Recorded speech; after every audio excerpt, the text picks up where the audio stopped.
Chapter 497 The six-star alchemist Hendrix Gardner. Thinking about having thousands of people raising their flames and refining pills and potions on the same platform simultaneously, Noah couldn't help feeling a little excited. That spectacular manner was likely to be extremely thrilling. As they flew above the crowd for a few moments, the aqua arena that Aishan had mentioned early had gradually appeared in their sight. Noah raised his gaze at the cauldron-like building in the distance. Behind the guild building, Noah could vaguely notice the colossal arena. Currently, there were fully armed Aqua clan soldiers stationed outside the building to maintain order. The green-robed crowd flooded towards the Alchemist Guild building, and it was evident to Noah that the competition had gathered thousands of alchemists from all over the world. The kingdom would receive a huge blow if a riot were to occur.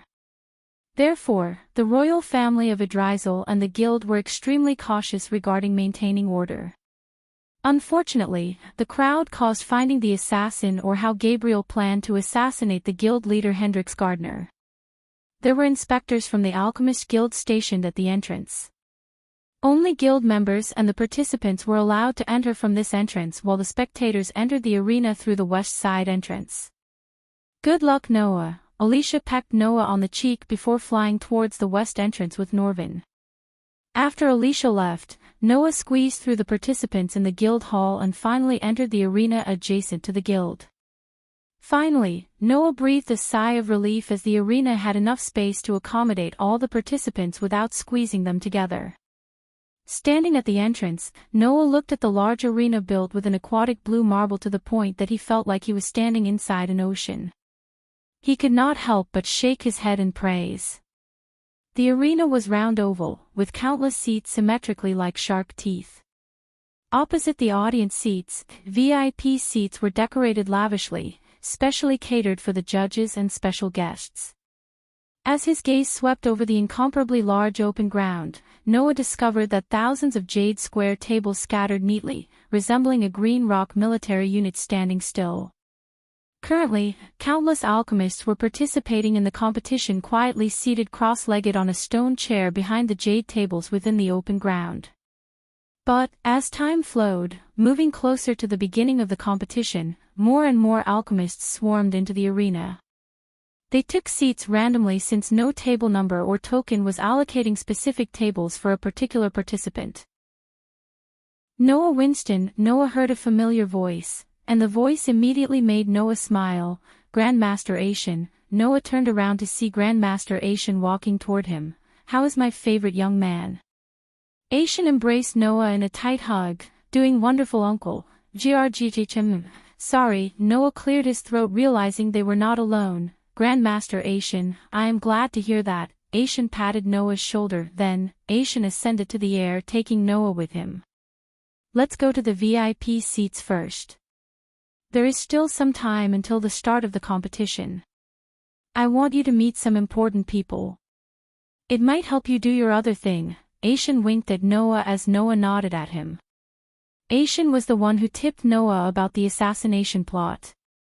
Because of Gabriel's connection in and out of the guild, Aishan couldn't trust anyone except Noah. "Gabriel hasn't arrived yet. But you need to be careful about the new guy. I can't quite put my fingers in it, but he gives me chills." Aishan's face turned serious after they left the ground and ascended to the air above. Before Noah could ask who that man was, they reached the VIP seating, where Noah saw Alred and an old man with brown hair and a few stripes of gray hair leisurely sitting on the chair in the middle.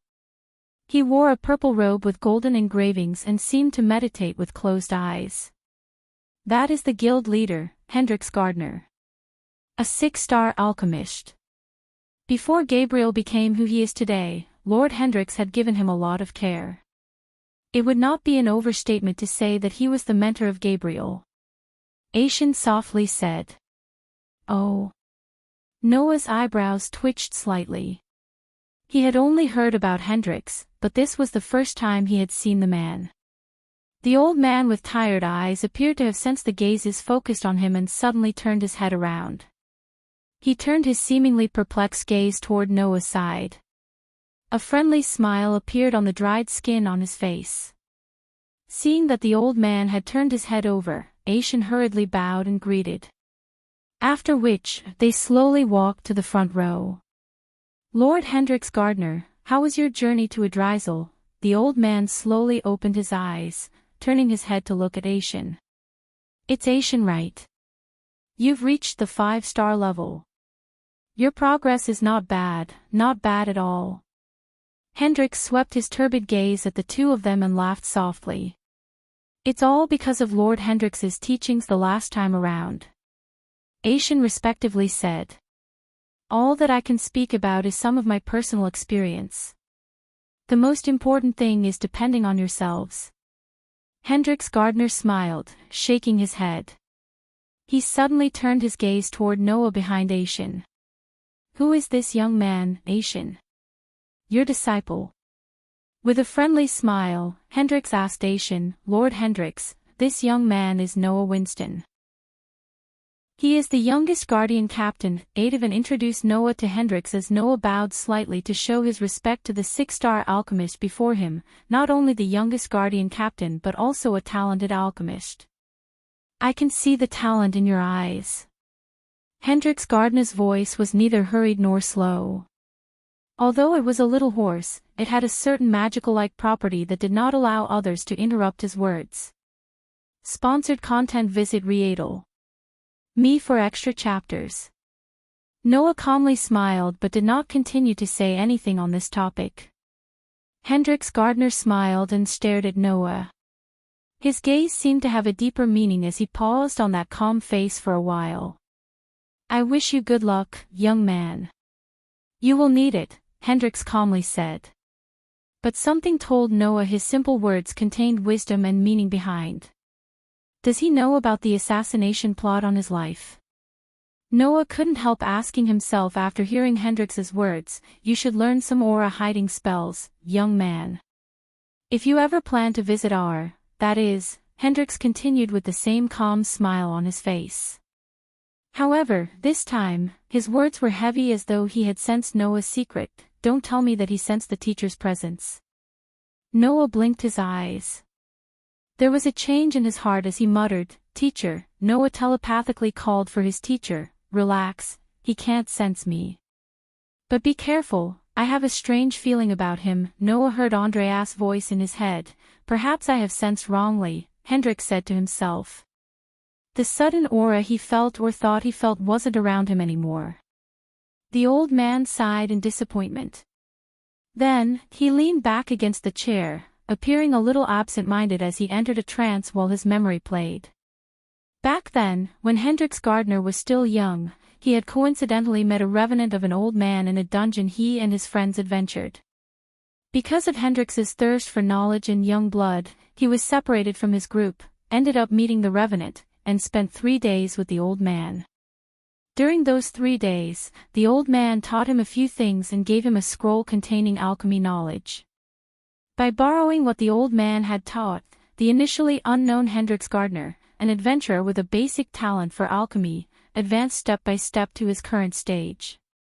Only after reaching the 6-star level, Hendrix had realized how terrifyingly talented the old revenant was when he was alive. Even though he and his fellow 6-star alchemists in Aar were praised as the heavenly alchemists and worshipped by the world of alchemists, he knew none of them could hold a torch to the old man. Which was the reason Hendrix always remained humble despite his fame and stardom. The vague aura he sensed on Noah a moment ago was quite similar to the one that the old man had back then. It was the reason that Hendrix suddenly got lost in their thoughts. However, as Aishin was about to take his seat, a burst of old laughter was emitted from a passageway in the middle of the seats. "I knew you would run to Lord Hendrix as fast as your old legs could." Hearing the laughter, everyone turned their heads around to take a look. When they saw a white-haired old man wearing golden robes walking towards Hendrix. The person who arrived at the stage was Alred, whom Noah had when he came to the Guardian Guild. Jennifer also followed closely behind. Today, she was wearing a pale green alchemist robe that was clearly specially tailored for her using the best materials. Her spacious sleeves had bright silk pulled around them to form a lotus shape. This gave her an elegance that came from nowhere. However, Noah clearly knew her character and understood that this young lady, who appeared quiet on the surface, was actually a quirky person. As his gaze swept past Jennifer, Noah discovered that beside her was a tall lady wearing a luxurious and brilliant dress. Compared to the cute and petite Jennifer, the lady was mature and had a nobility feel around her. When she saw Aishan and Noah, she just nodded to acknowledge their existence and then looked at the alchemists gathering down. There was an iciness and matured aura all over this lady. As her pretty eyes moved, a temptation naturally appeared. Noah's gaze swept past the two ladies and finally landed on Alred. He bowed and greeted with a smile, "Grandmaster Alred, this young man is Noah, whom I have mentioned to you. His ability is extraordinary," Adavan told Alred and the lady standing beside, pointing at Noah. Hearing Alred's evaluation, Jennifer by the side tooted, secretly muttering something. It was likely that she was not satisfied by these words of Alred. "Nice to meet you, Master Noah," the hazel eyes of the lady stared at Noah. Then, she smiled. The instant she smiled, it surprised some noble family descendants around the VIP seat since Eve Voldegard was known to treat people coldly. Chapter 498 The alchemy competition has begun. "Nice to meet you, Lady Eve." Noah smiled, slightly bowing his head to show her the respect she deserves. Once the group had greeted each other, they sat down in the front row of the VIP seat except Noah and Jennifer since they were both participants and they only came to the VIP seating due to their connections. Whether it was intentional or otherwise, Princess Eve ended up sitting beside an empty chair between Hendrix and her. Standing closer to Eve, the faint female body fragrance drifted from the side, causing him to become a little distracted. As the sun in the sky moved, the number of people in the VIP seats also increased. These people were mostly people of higher officials in the guild or people with connections. The audience seats opposite them had long been overly packed. The shouting aggregated into a torrent that shot to the horizon. A long while later, Noah suddenly sensed some movement in the seats around him. Only then, did he frown and turn his head around to see the source of the commotion. Two lines of silver-armored soldiers escorted three people to the VIP seatings. "Gabriel," Noah muttered as he looked at the tall, dashing man with striking golden hair walking towards them. The emerald-green robes couldn't hide the man's perfect body structure, which would raise any woman's heartbeat. With perfect jaw structure, small lips, and blue eyes, the man looked like a model out of a magazine. Edith walked behind Gabriel with Lillian Icarus, whom Ghost met during his test to become the judge. "Lord Gabriel," many of the nobles stood up from their seats to show their respect. The man sat on the throne of the #1 alchemist of Elon and Azair for decades. Although Ghost proved he was better than Gabriel, the Alchemy King still had the respect and admiration of many nobles. Hence, even Aishan and Alred stood up from their seats to welcome him. Grandmaster Hendrix, Gabriel arrived before Hendrix and greeted him with a stoic face. Since Hendrix became who he is by learning from the old Revenant, Hendrix never hesitated to share his knowledge with others. But despite learning so many things from Hendrix, Gabriel felt no gratitude towards him. "Gabriel," Hendrix returned Gabriel's greet with a nod. "Hi," Edith quietly gave a quick wave at Noah. If only Gabriel could assassinate Hendrix, he would be able to use his contacts to join the Heavenly Alchemists' ranks. With their resources and knowledge, it would be only a matter of time before he reaches the 6-star alchemist level. However, to reach his goals, Hendrix must die. That's Alchemy King Gabriel, Lord Gabriel. Hail the King! Hail the Alchemy King! Noah saw the alchemists and the crowd erupted into thunderous cheers. Compared to the Grandmasters and Hendrix, Gabriel's fame was on the next level thanks to his marketing strategies and promotions. Not a single one didn't know Gabriel and admired in the world of alchemy. The cheers he received were evident of his fame. Gabriel turned to look at the cheering crowd and gracefully waved his hand while Leylon Icarus seemed extremely haughty seeing his teacher enjoying such fathomless fame and cheers from the crowd. He felt as though the crowd is cheering for him. Jennifer and Eve quietly waited patiently for Gabriel to take his seat. While the crowd was raving for Gabriel, a golden trail appeared in the sky above. They all looked up to see a figure completely dressed in black slowly descending towards the VIP seatings. Ghost, Edith's heart skipped a beat when she saw Michael. His long black coat fluttered in the wind as he kept his hands casually inside the pant pockets. After Michael appeared, everyone in the VIP seatings turned their gazes from Gabriel to Michael. Meanwhile, the cheering didn't die down but gradually sounded less loud than a few moments ago. Of course, unlike Gabriel, Michael didn't pay a bunch of people to kickstart the cheering.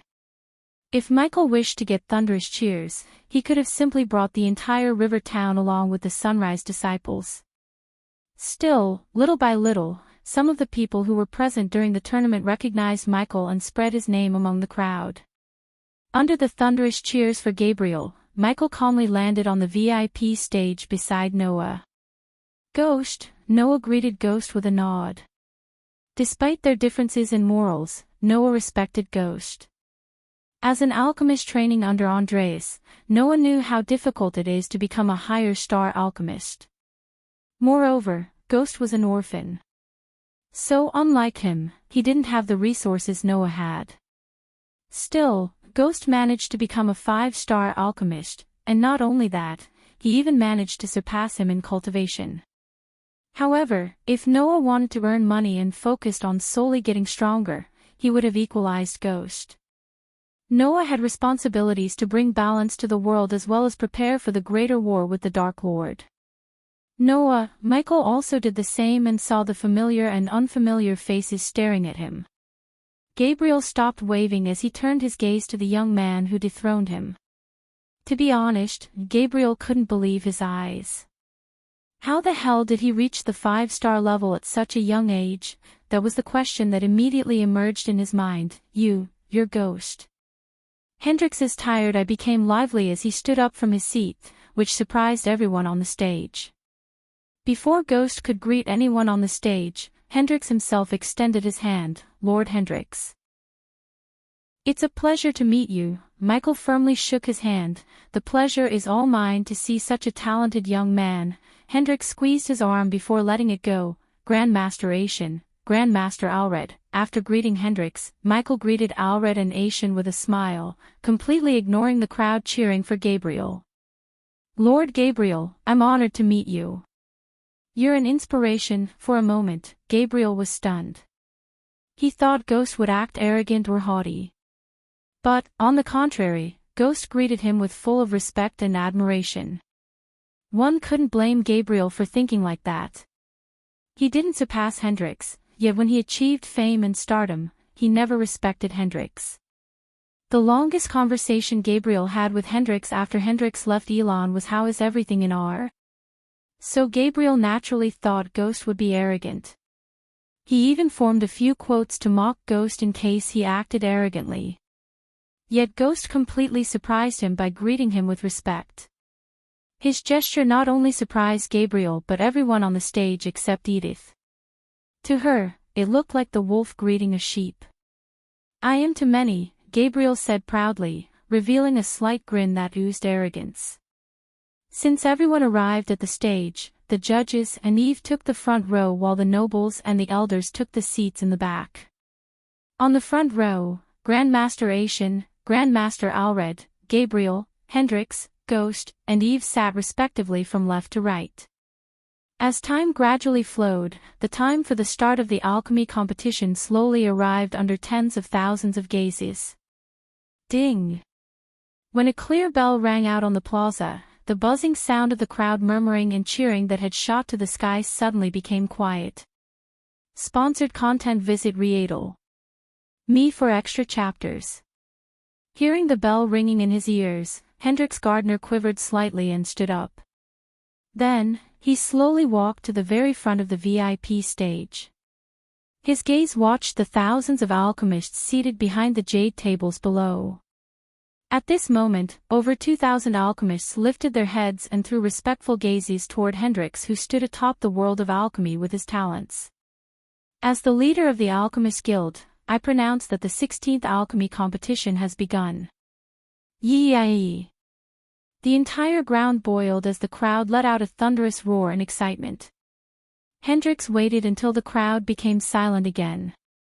Only then did he softly say, "Now, I would like competitors to settle before a jade table." Although the arena was currently bustling about to the point that the ring of the bell could hardly be heard, Hendrix's voice managed to still sound in everyone's ears, thanks to Hendrix's fusion stage cultivation level. Hearing Hendrix's words, those alchemists who haven't settled before a table quickly found one. Some alchemists in the VIP seats immediately stood up. There, the alchemists mainly were groomed by or roped into some of the more powerful groups. Due to having a powerhouse to support them, the tier of these alchemists was slightly higher as a whole compared to those free alchemists. Leylon, Jennifer, Noah, you three should also get down and join them.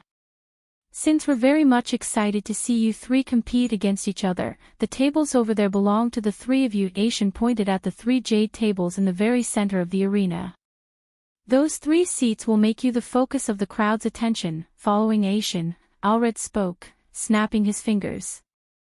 As soon as he snapped, the 3 tables assigned to Noah, Jennifer, and Leylon got elevated a foot higher from the ground, making the 3 tables the focus of everyone. Good luck, Edith gave a thumbs up before Noah followed behind Leylon and Jennifer. While the 3 were preparing to leave the VIP stage, Michael leaned back on his chair, focusing on Arya, who was on her way to post a quest on the Adventure Guild. Among the 3, Leylon looked a little excited, on top of being proud. Jennifer was curious and eager, while Noah had a calm look on his face as usual. You youngsters won't have any fun memories to recall in the future unless you do some rash and arrogant things, Hendrix said with a smile to the youngsters on the stage. That's one of the worst pieces of advice I've heard. Michael laughed inside but put on a calm face showing no emotions. Guild leader is right. Ha ha ha ha, Leylon laughed as he had heard something so funny. He laughed proudly for no reason. The few of you, please proceed down. Alred gestured at them to get down. The 2 of you, I will go first. Leylon, who was laughing like a maniac, pressed the ground lightly, and his body charged to the edge of the high platform. He glanced at the huge open ground below. Then he leaped, diving forward, and creating countless gasps among the spectators as well as the alchemists down. Arch steps, his body swiftly descended, and just as he was about to reach the ground, he cast a spell. As soon as he cast the spell, giant purplish steps made of sparkling arch energy materialized in mid-air, connecting the ground. Using the steps, he landed on the ground without any injury. After which, he swiftly walked up to the arena's middle spot under the spectators' stunned gazes with a smug smile. He really likes to show off, huh? But does he think only he knows how to jump? Eyeing Leylon, who had received attention from everyone by directly leaping down, Jennifer rolled her eyes, smacking her lips together. Her lovely body leaped forward and also shot off of the high platform. Like a falling leaf, her body gently and elegantly descended. Her beautiful posture was like that of a goddess. Whoa, this beautiful action of Jennifer had undoubtedly stirred more hearts than Leylon's earlier performance. But, her beauty and grace caused shocking gasps from the VIP seats and loud roars from the audience seats. Look at that. You taught her something other than alchemy. Good for you, Grandmaster Alred. Asian playfully punched Alred on the shoulder and joked, beauty comes with great opportunities and dangers.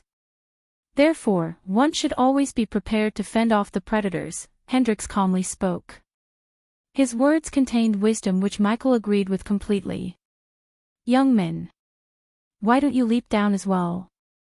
After seeing Jennifer and Leylon making such a grand entrance, Asian probed Noah to do the same as the previous 2. I think I will walk down, Noah smiled, shaking his head. But, instead of jumping down, Noah chose to walk down the stairs. Chapter 499. The first round. Noah quietly stood behind the jade table and looked at ingredients neatly placed on the table alongside a golden paper. A square glass of emerald stone was also embedded at the front of the table with a weak green-red light flickering. As Noah picked up the thin paper and looked at it, he realized it was actually a formula for a pill. However, the formula was written with so many complex, unnecessary steps. It would be near impossible to concoct the pill following the formula within the given time. Failure would be inevitable if an alchemist failed to decode the formula and simplify the steps. Failure would be inevitable. Another hurdle for the participants was the number of ingredients on the table. Just like Olivia informed Michael, the guild gave the participants 2 batches of ingredients, which meant each participant only had 2 chances. If the medicinal ingredients were completely exhausted and the participant concocted no pill, then the participant would be eliminated from the competition. "How long will it take for you to concoct the pill?" Eve asked Michael sitting beside him. Quickly, all the nobles focused on Michael to hear his answer. 45 seconds. Everyone, including Hendrix, was surprised by Michael's answer.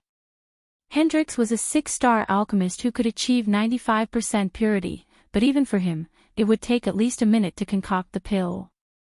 So naturally, the others would take longer. That's a bit unrealistic, don't you think? Alred leaned forward a bit and asked Michael, "It's not actually Grandmaster Alred. The reason why I can concoct the pill quicker is my method of directly refining ingredients in the fire instead of using the cauldron. It cuts the time approximately by half, so it's dangerous, and one should not use that method." "There is a reason that method went extinct." Gabriel expressed his discontent, but Michael responded with a smile, "Of course, I wouldn't teach this method to someone else." "It's dangerous, then why do you do it?" Eve curiously asked Michael as he turned to look at her stoic angelic face. "What can I say? I like thrills." His answer surprisingly made Eve gently smile.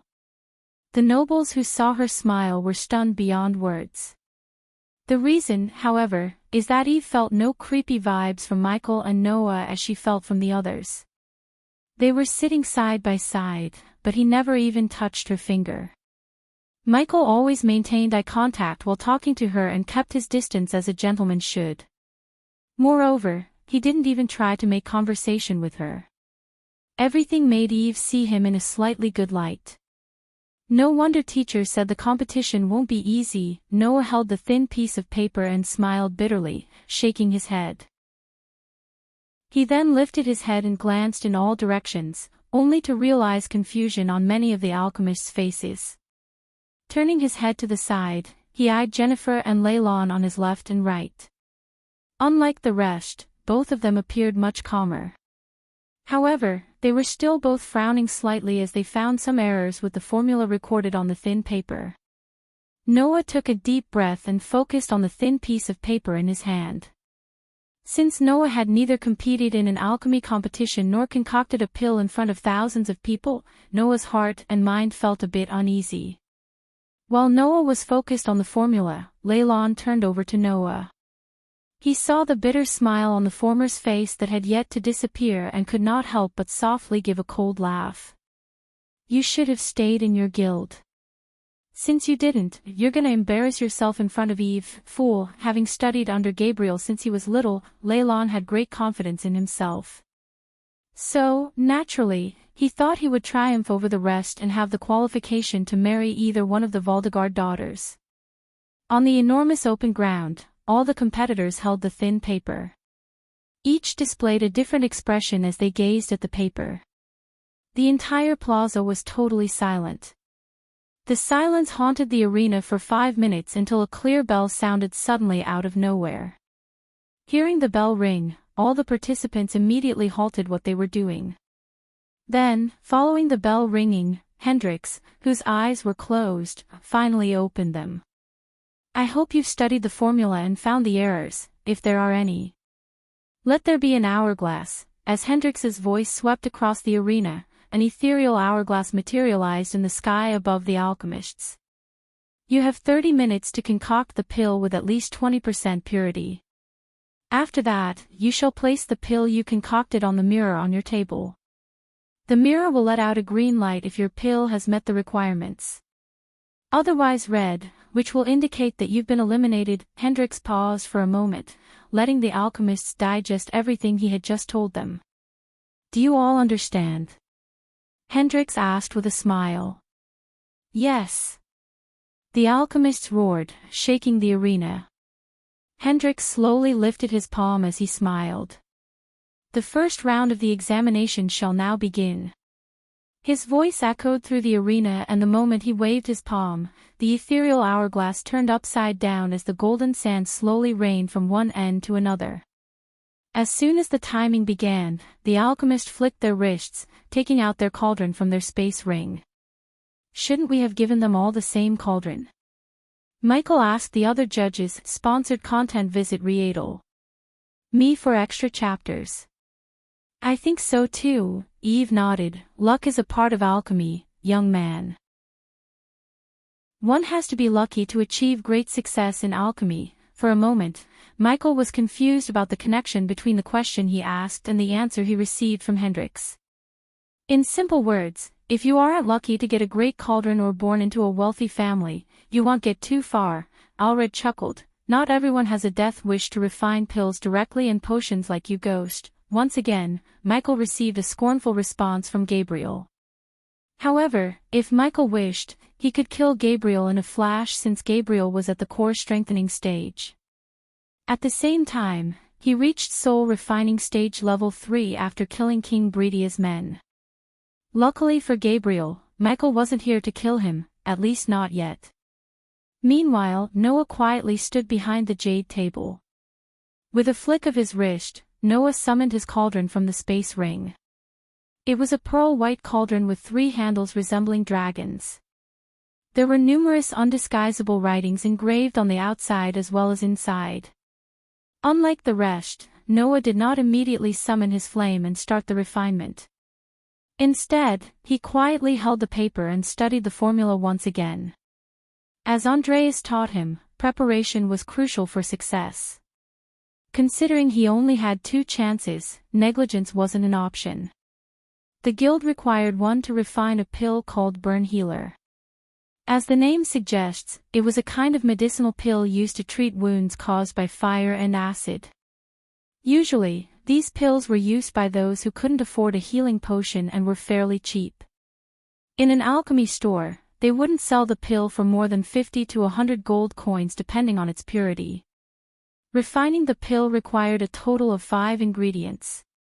Although the pill was cheap, the refining process was complex and needed an alchemist to possess good control over their alchemy fire and knowledge of each ingredient. Since Noah brewed his own healing potion, he was unfamiliar with the process of making a burn healer. Michael silently watched Noah studying the parchment without starting to refine the ingredients.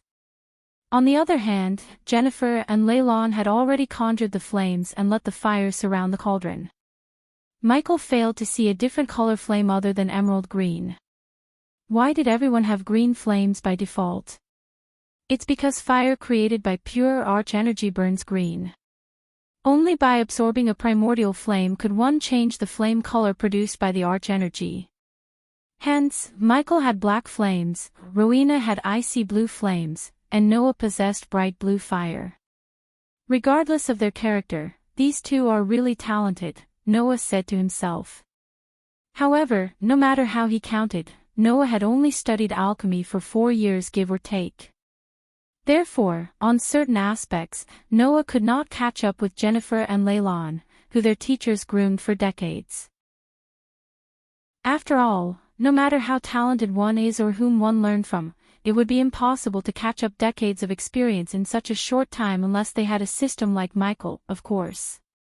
Yet what even Michael failed to grasp was that he may have learned the book of alchemy through the system. Still, his innate talent for manipulating darkness and control over the fire made him reach the point he was at the moment. For a day, Michael refined hundreds of pills and potions.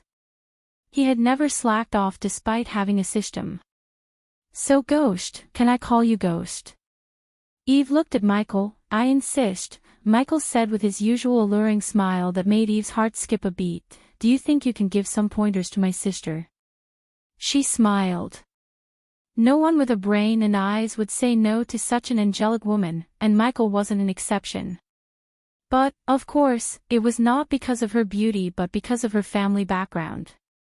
He needed some connections in R, and making friends with Eve didn't seem like a bad idea. Of course, just tell me, where do you want me to meet you?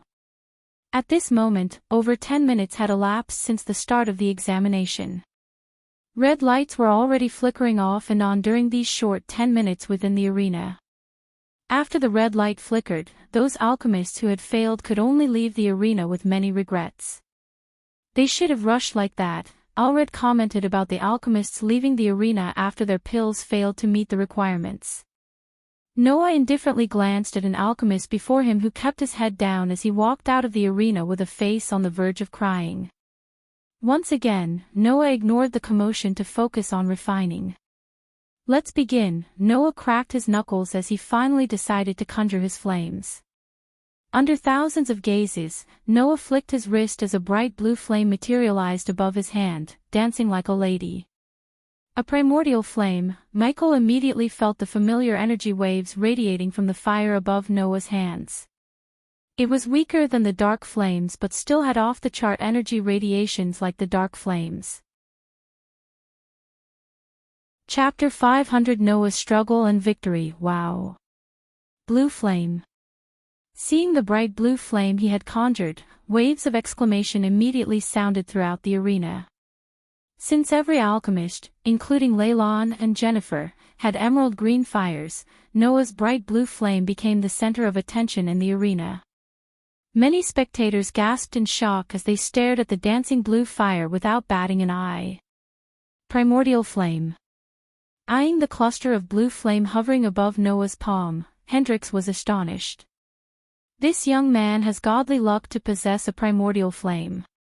The sky's the limit for him. That's my friend Noah Winston, ya sons of bitches.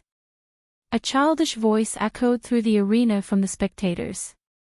Michael looked in the direction to see the golden bobberoo bouncing up and down atop Alicia's shoulder. When Alicia saw Michael's gaze landing on her, her eyes flickered, radiating immense killing intent. However, Michael turned his gaze away from her, completely ignoring her. As far as he was concerned, she was not even worth fighting. With her core formation cultivation level, killing him would only be possible in her dreams and imaginations. The blue flame danced around lively on Noah's palm like a fairy. A moment later, Noah waved his palm gently. The blue flame was shot out from his palm, surrounding the cauldron. The primordial flame swiftly raised the temperature of the icy cold cauldron as the pearl-white surface slowly turned bright orange. Noah kept his palm pointed at the cauldron until the orange glow turned bright blue. At the moment, the cauldron looked as though it was carved out of a giant sapphire stone. Under the control of Noah, the blue flame suppressed its temperature obediently. It did not pose the slightest resistance. After the fire swirled around the cauldron for a few more minutes, Noah slowly took a red claw-like ingredient from the table and dropped it in the cauldron. Immediately, a puff of green mist shot out from the cauldron as Noah placed another ingredient into the cauldron. His movements were slow and steady as a single misstep could result in the cauldron exploding in his face. Each time Noah dropped an ingredient into the cauldron, a green puff of mist shot out from within. To refine a pill or a potion, the ingredients must be purified to a certain degree. Sometimes, even if the purity was just a tad bit less, it could result in the refining process failing. Hence, an alchemist must know the properties of an ingredient and when to take it out from the fire. Otherwise, the pill or potion would have less purity or completely dissolve after coming out of the fire. Fortunately, Noah possessed the needed knowledge about the ingredients in the formula. Thus, no explosion had happened yet. So he's training him to fight me more than alchemy, Michael thought when he noticed Noah's slow refining skills. Michael felt as though he was watching a sloth refining a pill. It had been 15 minutes still Noah didn't even extract the essence from the ingredients. While extracting the essence, Noah glanced at his two sides to notice Jennifer and Leylon had similar serious faces as him. However, their movements did not show any signs of being flustered. They may look serious but did not sweat like most alchemists in the arena. Both Leylon and Jennifer had everything under control. Bang! Just as Noah withdrew his gaze, a cauldron on a jade not far away exploded into pieces. However, a golden light appeared around the table, sucking the fire before it could harm the alchemist. Following the cauldron explosion, the jade mirror placed within the table let out bright red light, signifying the elimination. Although the golden light saved the alchemist, unfortunately, it didn't save his hair. The man's face had streaks of ash as he stood there foolishly watching the flickering red light with a stunned look on his face. A long while later, he finally cursed out loud before leaving the platform. As the man walked past Noah, Noah was surprised because he had met him before. When Noah met the man, he was a 3-star alchemist in Kingdom Dreidel. A pity. Noah laughed somewhat gloatingly in his heart. He then threw aside the small interlude and continued to extract the essence from the ingredients one at a time. While Noah was extracting the essence, Michael talked to Eve, getting an idea about what was going on in Ar, especially in Nagaland. As time slowly flowed by, the jade mirrors repeatedly flashed red lights in the arena. Whenever the red light flickered, one left the arena with either a sad or a mad face. While the test was quite difficult, one could say that alchemists who participated in the competition were people with great skills. Apart from the eliminated alchemists, many silently continued to refine the pill so they could move to the next round. After nearly half of the sand within that ghostly hourglass had fallen, Noah finally formed colorful beads of essence above the cauldron. Even though Noah refined the pill slower than Michael expected, he did not waste any ingredients. The next thing was to merge the colorful beads into a ball of essence and turn them into the burn healer pill. Compared to the extracting part, combining was the trickiest and required absolute focus. A slight deviation in focus would result in failure, and Noah would have to start from scratch again. Knowing the last step's importance, Noah closed his eyes for a moment, canceling all the noises around him. Then he opened his eyes with his mind completely focused on the essence beads. Finally, he exhaled and pulled his hands together as the essence beads floating in the air slowly moved towards each other. The blue flames gradually faded away as Noah pulled the beads closer and closer to each other. He felt the beads resisting as the same poles of magnets. It took a little bit of raw strength for Noah to merge them. Nonetheless, Noah showed no signs of struggle. On the contrary, he looked just as calm as ever. "Why is he taking so long?" Eve asked Michael. After talking for some time, Eve felt comfortable with Michael.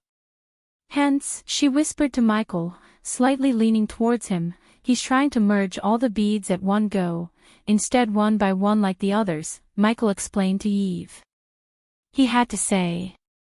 She became a good friend in such a short amount of time. When he travels to Ar, Eve would definitely welcome him with open arms, not literally of course. With her help, he could expand his business empire and sect to Ar. But, for now, he focused on two things, assassinating Tenulia for Peyton and judging the competition. "He is a fool to try that," Gabriel snickered. "It's way too early for us to judge him, Lord Gabriel," Adovan defended Noah as Edith frowned from behind. Then, she closed her eyes and began to pray for Noah silently. The sand within the enormous hourglass swiftly scattered down. Sponsored content. Visit Readel. Me for extra chapters. Ding! Leylon, who struggled to merge the last bead, finally succeeded. As soon as the beads became one orb of purple liquid, Leylon once again conjured the emerald green flames and kept the orb above the flame for it to harden into a pill. Gradually, the purple ball shrunk until it became the size of a tablet. Additionally, the pill radiated a bright glow, unlike the pills concocted by the other alchemists. "That's how you do it." The pride on his face was difficult to hide as he banged the table loud enough for everyone to lose their focus for a moment. Michael frowned, looking at his actions. But since the other judges remained silent, he didn't raise any concern. Done. Jennifer raised her voice and revealed the purple people looking the same as Leyland's pill to the spectators. Good, Eve murmured. In her voice, Michael could sense the joy and pride. Time is almost up. Alred stared at Noah in the center spot, who was still yet to merge the beads. On the other hand, Aishan looked at the ghostly sand in the hourglass that had almost completely fallen. His hand abruptly tightened. Within the large arena, countless gazes landed in the middle where Noah was. They then eyed the sand in the hourglass that was splashing down. All of the spectators wanted to know if Noah, who stood in the center, attracting the most attention, would be able to complete the test. What do you think, Ghost? Eve asked curiously. Michael, who was still looking at Noah with a calm face. Unlike the rest, Michael was sure Noah would finish the pill and surprise everyone with his purity level. He will surprise everyone, Michael said, calming Edith's nerves. The very little sand within the hourglass quietly descended. Then, at the very last moment, the last piece of sand rolled down. A pitiful sound came from the audience and the VIP seats. The blue flame suddenly shot out of Noah's hand and enveloped the beads. As soon as the blue flames disappeared, a round pill flew out at the very last moment, radiating dazzling bright light. Noah's pill glowed brighter compared to Leyland's and Jennifer's. The instant the pill landed on his palm, the little remaining sand finally fell. Hundreds of red lights in the arena, behind those alchemists who had still not finished refining the pill, lit up. Disappointedly looking at the flashing red light, those alchemists smiled bitterly and took back their respective cauldrons. Then, with disappointed looks, they exited the square. Standing behind the jade table, Noah looked at the contestants leaving the arena one after another. This was just the first round of the competition, yet 1/3 of the participants had been eliminated unexpectedly. He let out a sigh as he thought about the difficulty of the competition. Playing with the pill in his hand, Noah turned his head to the nearby Leyland, whose face was full of bright smiles. Despite having less brighter pill than Noah, Leyland seemed arrogant and proud because he finished first. He looked at Noah with his pill steadily grasped in his hand, and said, a smile, "You truly have good luck. Even with the primordial flame, you only managed to refine the pill at the last moment." However, Noah just responded to Leyland with a calm smile, "It's not so important who starts the game but who finishes it." In this grand competition, attended by countless outstanding alchemists, refining with the fastest speed and an undeniable skill, Leyland laughed. He was unwilling to let Noah's higher purity pill outshine his achievements. "If you say so," Noah shrugged as he no longer wished to quarrel with Leyland. Instead, he turned his head toward Jennifer and smiled. Then, looking up at the VIP seats, he saw Hendrix waiting for his turn to speak. Sigh. In the VIP seats, Aishan heavily exhaled. He used his sleeves to wipe off the cold sweat on his forehead. Why does this brat have to be so dramatic every time? Chapter 501 Demonstration. Hendrix stood at a spot on the front of the platform. He looked down from the top and watched the entire open ground. His gaze swept across the arena, looking at the place where 1/3 of the competitors had been eliminated. Congratulations to all of you who are still standing. You have more or less successfully passed the test for the first round. However, the round is not over, Hendrix said with a smile. Alchemy is a complex art. Some alchemists may have concocted a pill that might look like a high-purity pill. However, they might not have the desired healing properties. Hence, we will check whether the pill has achieved the required level. The slightly hoarse voice of Hendrix slowly sounded in everyone's ears. Now, can all the competitors please search for a green-colored button located at the bottom left corner of your jade table? Hearing this, Noah looked at the table until his gaze finally stopped at the bottom left corner, which was not very noticeable. He was somewhat stunned to see a few different colored small buttons scattered there. His finger followed the instructions and stopped on the green button before pressing it down gently. As he pressed the button, the bright, clean rock table suddenly trembled slightly.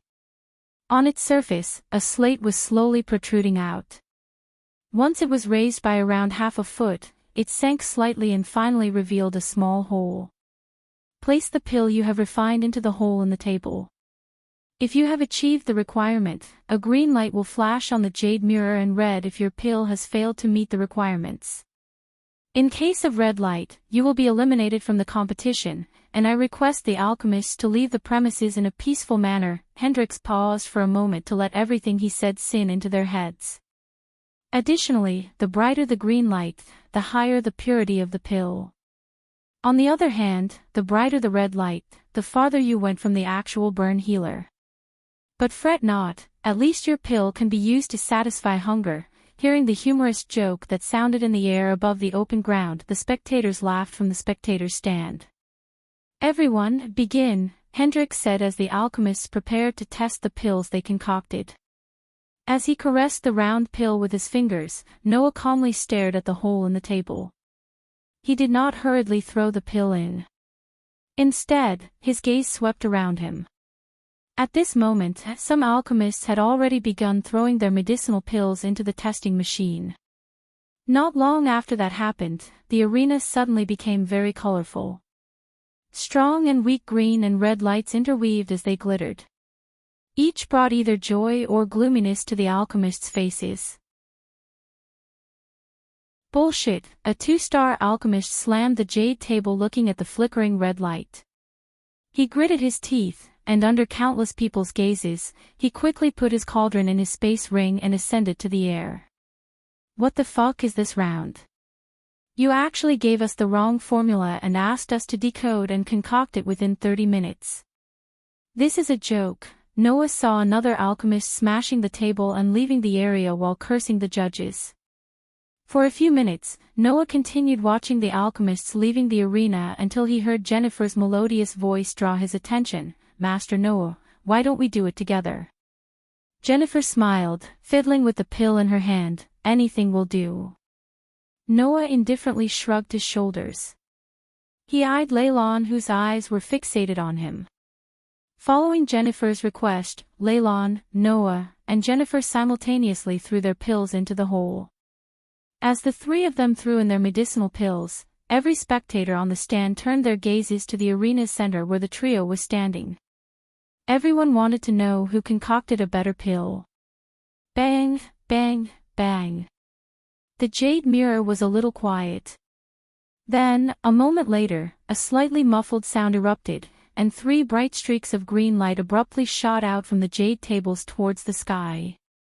The density of any of the green lights was clearly much denser than any of the green lights that had appeared in the open ground before. All 3 streaks of light looked the same, except when looked closer, the streak of light shooting out of Noah's table looked slightly denser. You were right, Eve said to Michael as Michael predicted Noah would concoct a better pill than the rest. Your sister needs better control over her fire. If she had, she would have matched Noah, Michael whispered to Eve without letting Alred hear him. In a short amount of time, he had become a good friend to Eve. Something about her made him feel closer to her and treat her as his friend. Master Noah really got the better of us. Although you finished your pill at the last second, yours is the purest. I admit you won this round. Jennifer watched the light streak coming from Noah's table with sparkling eyes. She then shook her head and sighed. I am pretty sure mine is only 1 or 2% purer than yours, Noah smiled. Then, turning to the other side, he saw Leyland's dark face. Instead of uttering any words, the corner of Leyland's mouth twitched. He inhaled deeply, and turned his head over, staring viciously at the jade mirror which was flashing green light. His heart suddenly had an impulse to smash it to pieces. That young man has a bright future, Hendrix said with a smile as he observed the 3 streaks of light. Ghost, why don't you demonstrate to them how you would concoct the pill? Eve asked loud enough for all the judges to hear her. For a moment, Michael had the urge to hug Eve and give her kisses on the cheek. If anyone should, it's Lord Hendrix. Since he's the best among us, Gabriel calmly said without showing his hatred for Ghost. Everyone who knew Gabriel knew he would hate anyone who stole his spotlight. Considering Ghost dethroned him as the #1 alchemist in Elon and Azair, naturally, Gabriel loathed Michael to the core. They knew how Gabriel would think even if Gabriel didn't show it openly. I have to disagree with you, Lord Gabriel. He has reached a height I never could at his age. It's only a matter of time before he surpasses all of us and becomes the #1 alchemist in the world. Hendrix turned his gaze from the participants to Gabriel. It's settled then. Ghost, please give them a demonstration. Alred gestured at Michael to go to the ground level so the participants could see Michael in action. Everyone, Hendrix clapped as the entire arena became silent once again. Before we move on to the second round, let one of the judges demonstrate how to concoct the blood healer pill using the same ingredients as you. Michael slowly stood up from his seat as the crowd immediately became excited. This is so exciting, yee. Sponsored content. Visit Readle. Me for extra chapters. I can't wait. How long will it take him to make the pill? The crowd began to chitter-chatter while the participants looked up to see Michael descending from the VIP seats to the ground. Please, use my table, Jennifer quickly said before even Michael's feet could touch the ground. Under thousands of gazes, Michael strolled to Jennifer's table, where he saw a batch of ingredients lying on the table. At the moment, Michael was everyone's center of attention. From the VIP seatings, Eve stood up from her seat and came to the edge to see Michael in action. Look closer. I will try to concoct the pill slowly. Michael enhanced his voice through arch energy. Thus, his voice sounded loud and clear throughout the arena. Miss Jennifer, may I? Instead of conjuring his alchemy flames and directly extracting the essence from the ingredients, as usual, Michael asked for Jennifer's cauldron. Lord Hendrix, Michael looked up at Hendrix as he clapped his hands to turn the ghostly hourglass upside down. Ding! The hourglass began to rain sand down with a loud bang. With a calm face, Michael conjured his alchemy flames. The emerald green flames disappointed many as they expected Ghost to possess a different color flame.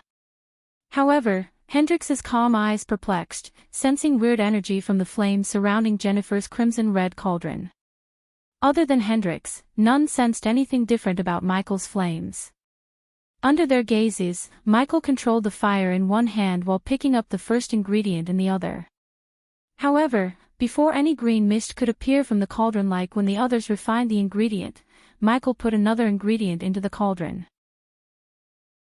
Whoa, he's extracting the essence from the ingredients at the same time, Adavant gasped as Michael put all the ingredients into the cauldron instead of one by one. In a few blinks of an eye, colorful beads emerged from the cauldron and hovered above the cauldron. Many gasped in shock, and even Leylon and Noah couldn't help being stunned by his skills. Michael made it look simple, but as an alchemist, they both knew how hard it is to extract essence from all the ingredients at the same time. Wow, Jennifer stared at his every single move without blinking an eye. Her jaw dropped a couple of inches, just like the rest. Ding! Congratulations to the host for successfully being a badass. The reward is 2,000 badass points, ding. Congratulations to the host for successfully being a badass. The reward is 1,000 badass points, ding. Congratulations to the host for successfully being a badass. The reward is 1,200 badass points. The badass points rapidly increased as the notification sound continued to ring in his head. At the moment, they looked closer at the beads, wondering whether he would merge them one by one or merge them all like Noah. To everyone's surprise, Michael moved his palms closer and closer as the beads began to merge with each other. Noah's method was difficult, but not for Michael. It only took him less than a minute to merge all the beads into an orb of essence. Noah saw no signs of struggle on Ghost's face. The next moment, the emerald green flames appeared once again, surrounding the orb of essence. The flames swirled around the orb for a few seconds before disappearing out of existence. When the fire disappeared, a glowing purple pill hovered in the air, radiating a sweet fragrance. Since Leylon, Noah, and Jennifer stood closer to Ghost, they could smell the fragrance coming from the pill. Under 2 minutes, Asian gasped after he saw the hourglass. Then, just like him, countless sounds of people gasping reverberated in the arena. They were all stunned beyond words. While his speed stupefied them, Michael flicked his wrist as the pill went straight into the hole in Jennifer's table. Then, unlike never before, the table began to tremble, producing a whistling sound. Boom! Then, a muffled burst sounded from the table as a bright streak of green light shot towards the sky. The streak of light turned everyone and everything green with its brightness. It was several times brighter and denser than Noah's streak of light. That's how you make a burn healer in 70 seconds, Michael calmly said, shocking everyone in the arena. Chapter 502 End of the second round. After everything was said and done, Michael ascended to the air and returned to his seat in the VIP seats, leaving the participants and the spectators stunned. And he was thrilled with the number of badass points he received. Olivia was clapping and bouncing up and down in joy from the spectators. Unlike the battle tournaments, the judges gave no break to the alchemists. Clapping his hands again, Hendrix drew everyone's attention to him. Alright, since everyone has completed the test and witnessed what you can do when you increase your skills, let us start the second round. Please press the red button on the bottom right of the table. Hearing Hendrix, Noah moved his finger to the small round red button on the bottom right. As he pressed the button, the jade table suddenly trembled slightly. Then, the hole in the center disappeared as a pile of neatly stacked ingredients and a golden parchment slowly appeared on the clear, sleek table. The second round requires all of you to follow the formula on your table and brew the potion. Just like the first round, you have 2 batches of ingredients so you can only fail once. If you have finished your ingredients in the process of brewing the potion, you will be eliminated, huh? Hearing this, Noah was at a loss. Creasing his brows, Noah picked up the scroll and slowly pulled it open to read the contents. Unlike the scroll he read in the first round, the scroll in his hand contained neither complex nor wrong steps. After memorizing the formula, Noah looked around to see everyone reading the scroll without batting an eye. Meanwhile, on the VIP seating, each judge received the same scroll as the participants. Revitalization potion. Michael shared the scroll with Eve as she moved closer to him to see the contents written on the scroll. Throughout a cultivator's life, they would consume countless pills, potions, and foods on a daily basis. Little by little, they would create impurities to clog their body's energy vines, resulting in slower cultivation. There were many ways to unclog the energy vines and purify the body from within, and one of those ways was intaking a revitalization potion or pills. In the Majestic, revitalization pills were one of the fastest-selling products. Michael sold 1 pill for 9,000 gold coins. Currently, the guild has given the formula for free like candies. However, Michael did not worry about the formula because, unless Hendrix and other 6-star alchemists began to sell the revitalization pills in bulk, his business wouldn't be affected. 12 ingredients. Seems a bit more, don't you think? Eve whispered to Michael, the number is not the only problem they have. They need absolute focus and delicate touch to extract the essence. It was challenging. Unless one has total control over their alchemy fire, the ingredient would be burnt to ashes before they could extract the essence, Michael explained to Eve. On the ground level, Noah raised his head, looking around him only to find that Jennifer, Leylon, and the others had their eyebrows slightly knit together. Clearly, they were very inexperienced. Else, they wouldn't be thinking it simple to brew the revitalization potion. Good thing I have practiced controlling heaven's flame, Noah mumbled softly. We shall now begin the second round. You have an hour. As Hendrix's voice echoed through the arena, the ghostly hourglass materialized again in the air. After setting down on his seat, Hendrix looked at Noah, who had already raised his flame and began to refine the ingredients one by one. Speed and control, young man, he muttered under his breath. Many alchemists were grinning as they thought the formula was simple. Moreover, they had 1 hour to brew 1 potion. It was a simple enough task in their minds. Hence, they conjured the flames with bright smiles. Of course, among so many alchemists, there were some cautious ones who were surprised upon looking at the simple test and hesitated. But they just shoved the doubt and hesitation to the corner of their minds and began to refine the ingredients. With absolute focus, Noah conjured his bright blue flame. It took the cauldron a few more minutes to reach sufficient temperature. Afterward, Noah slowly began to throw in the medicinal ingredients one by one. His pupils constricted as he slowly began to refine. "Are you participating in the aqua auction, Eve?" While everyone was busy refining the ingredients, Michael asked Eve. Since they were friends, they naturally addressed each other by their first names. "Yes. I reckon you're coming too. I will issue an arrest warrant if you don't come to Voldegard Mansion in Thera." She squinted her eyes as Michael smiled. "Definitely. Here, take this." With a flick of her delicate wrist, Eve took out a silver medallion in the shape of V. "We can go to the auction together. Voldegards have our own place in the Aqua Palace." Michael put the medallion in the system's storage with a nod. Meanwhile, as they were refining the ingredients, the noise from the two seating galleries at the sides also gradually decreased. Numerous gazes swept over the alchemists in the open square, looking at them without batting an eye. As time slowly flew, many red lights flicked in the arena. Michael saw many alchemists had burnt all their ingredients while trying to extract the essence. But, like Michael told Eve, one needed absolute control over their fire and focus. Those who lacked either naturally got eliminated from the competition. On the other hand, some of the competitors whose abilities were quite good had already refined the ingredients needed. After hesitating for a moment, they clenched their teeth and tried to merge the essence, beginning the final part of the refinement. Noah's gaze focused on the ingredients that were boiling within the cauldron. Because he was worried about the possibility of some problems suddenly arising, he took his time cautiously refining each ingredient. As Noah finished extracting the essence of the 10th ingredient, Leilon and Jennifer finished extracting the last essence. Just when they were about to start merging the essence beads, a soft muffled explosion sounded not far away from the trio. Hearing the sound, Noah raised his eyes to take a look. At that spot, an alchemist was foolishly staring at black smoke coming from the cauldron.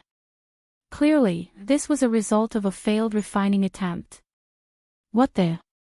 I followed the instructions to the word. How can it happen? Why did I fail?" The alchemist stuttered, trembling in shock.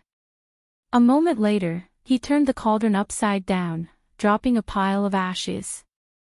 Taking a long deep breath, the alchemist began refining the last ingredient batch. As more and more time passed, numerous soft muffled sounds from the medicinal cauldrons occurred one after another. The alchemists who failed stared at the black smoke coming from the cauldrons dumbfounded. Dumb.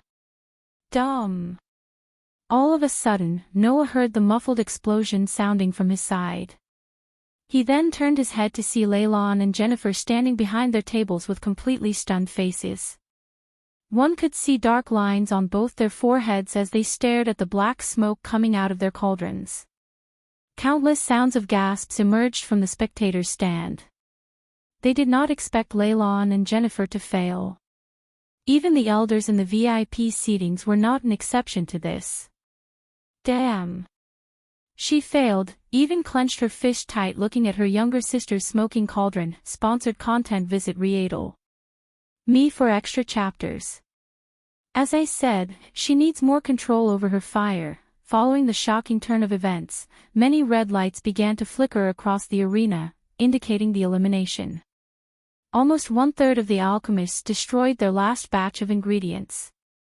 By doing so, they left with no ingredients to refine. Hence, they could only walk out of the arena. Fuck. Why did it fail? My control over the flame was clearly very good, an alchemist shouted before leaving the arena. Similar events happened throughout the arena as the judges calmly observed them. Looking at many getting eliminated, Noah didn't dare to lose focus. When Noah began to raise his flame and perform the merger, some of the alchemists around him including Leilon and Jennifer threw their gazes over. Under the circumstances where they all failed, they wanted to see if Noah could succeed where they failed. Noah ignored the surrounding gazes as he put all his attention into controlling heaven's flame. Under the grilling of the blue flame, Noah extracted the essence from the last ingredient. Each essence bead emerged from the cauldron and sparkled in the air.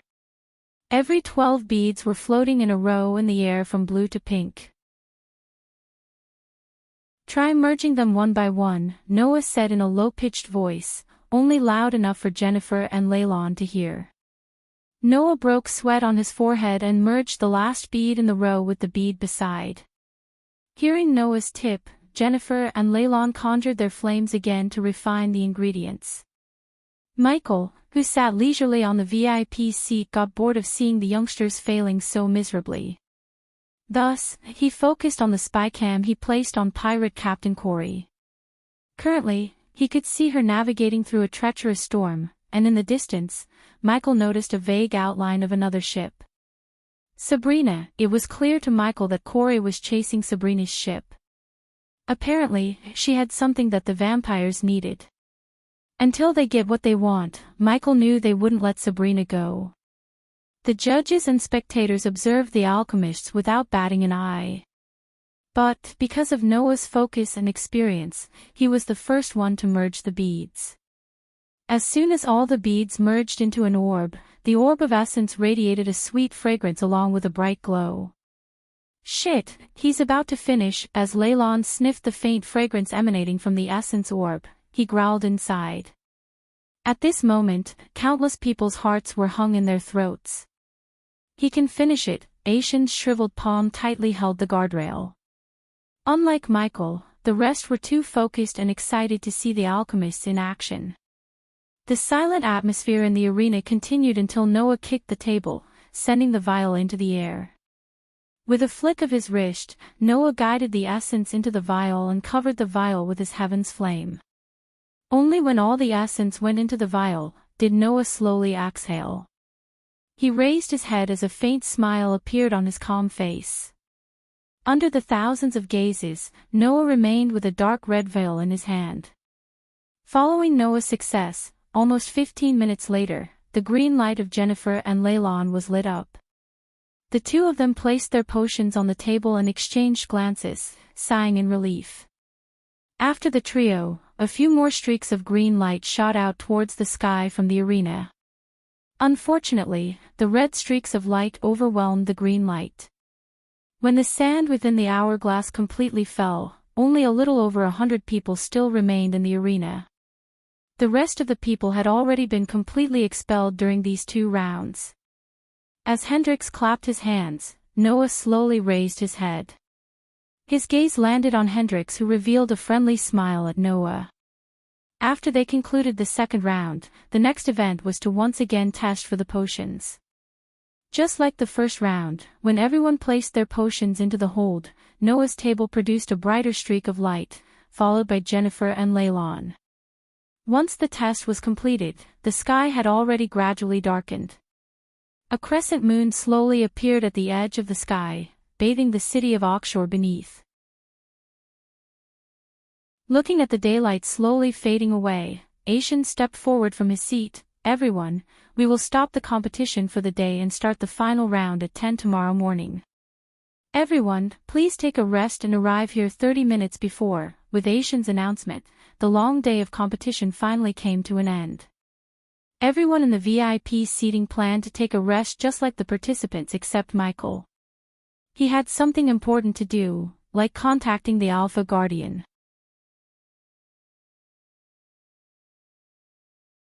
Chapter 503 The assassination plan is in motion. Don't forget to check out AHSS. Soon Michael will have a crossover chapters with each MC of my novels. ***, where are you staying? When Michael was about to stand up from his seat, Eve asked. "I assume the guild booked a place for us. Forgive these old bones for forgetting. Here, the key to your accommodation. You will be escorted by our guards when we reach outside." Aishan flicked his wrist, taking out a golden card from his space ring that had the words "green leaves" embossed in beautiful calligraphy. "Wonderful," Michael responded with a smile as Even also stood to follow Aishan and the other judges.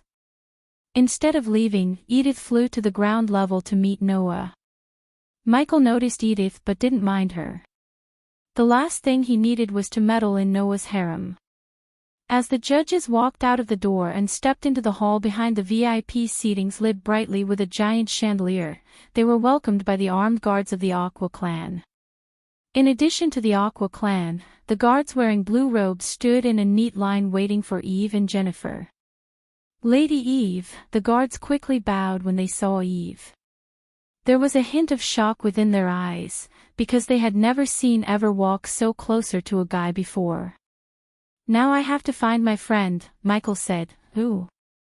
"Teacher." Just as Michael was about to answer Eve, Olivia entered the hall from the other side escorted by a couple of armed guards of the Aqua clan. The Aqua clan guards didn't let her approach the judges, so she kept waving her hand at Michael. "Let her in." Michael signaled to the guards. As soon as the guards stepped away from Olivia's path, she came running toward Michael. Then when she saw Hendrix, she was flustered. "Lord Hendrix Gardner. I am a big admirer of yours," she stuttered, kneading her hands, looking at Olivia. Hendrix warmly smiled. "I am glad, young lady. So you're learning from Ghost?" Olivia bobbed her head up and down. "Yes, you are a fortunate young lady to have a teacher like him." With a nod and a pat on Olivia's shoulder, Hendrix walked away from them with Aishan, Alred, and Gabriel before Olivia could talk to the others. At the moment, only 5 Aqua clan guards, Eve, Olivia, Ghost, and Eve's guards remained in the hall. Lady Eve, turning her gaze away from Hendrix and the other grandmasters, Olivia slightly bent her waist. "Lady Eve." Olivia greeted Eve with a respectful tone. "Eve." "Olivia." Michael simply pointed at Olivia. "Pleasure to meet you, Olivia." Eve surprised the guards yet again by extending her hand toward Olivia. "Pleasure is all mine, Lady Eve." Olivia shook her hand. "Please, call me Eve." Eve gently smiled and said, "I think we should leave. I have to find accommodation for you." "What? You have no place to stay?" Eve was slightly surprised. "We just arrived at Oxshore this morning, and it's my fault for not finding a place." Olivia scratched her head. "You're coming with me," Eve quickly said, shocking Michael and Olivia. "But don't make me call my guards." Edith coldly chuckled, but Michael could tell if they disagreed, she would really use the guards. "I have literally no choice then." Olivia chuckled back as they began to walk out of the giant hall. When they stepped outside, the streets were still full of people. Along with the full moon in the sky, the street lights powered with runes and chandelier light peeking through the glass windows lit up the city and gave the city a festive charm.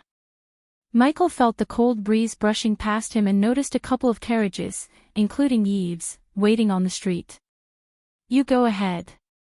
I have to wait for my sister." Since Michael had something to do alone, he did not linger around any longer. "See you tomorrow then." He nodded before following the armed guards to the brown carriage. As the guards noticed Michael approaching, they opened the carriage door to reveal the red-cushioned interior.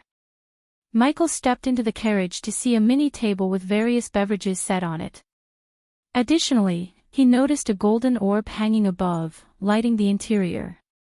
There was nothing else in the carriage besides the table and the orb.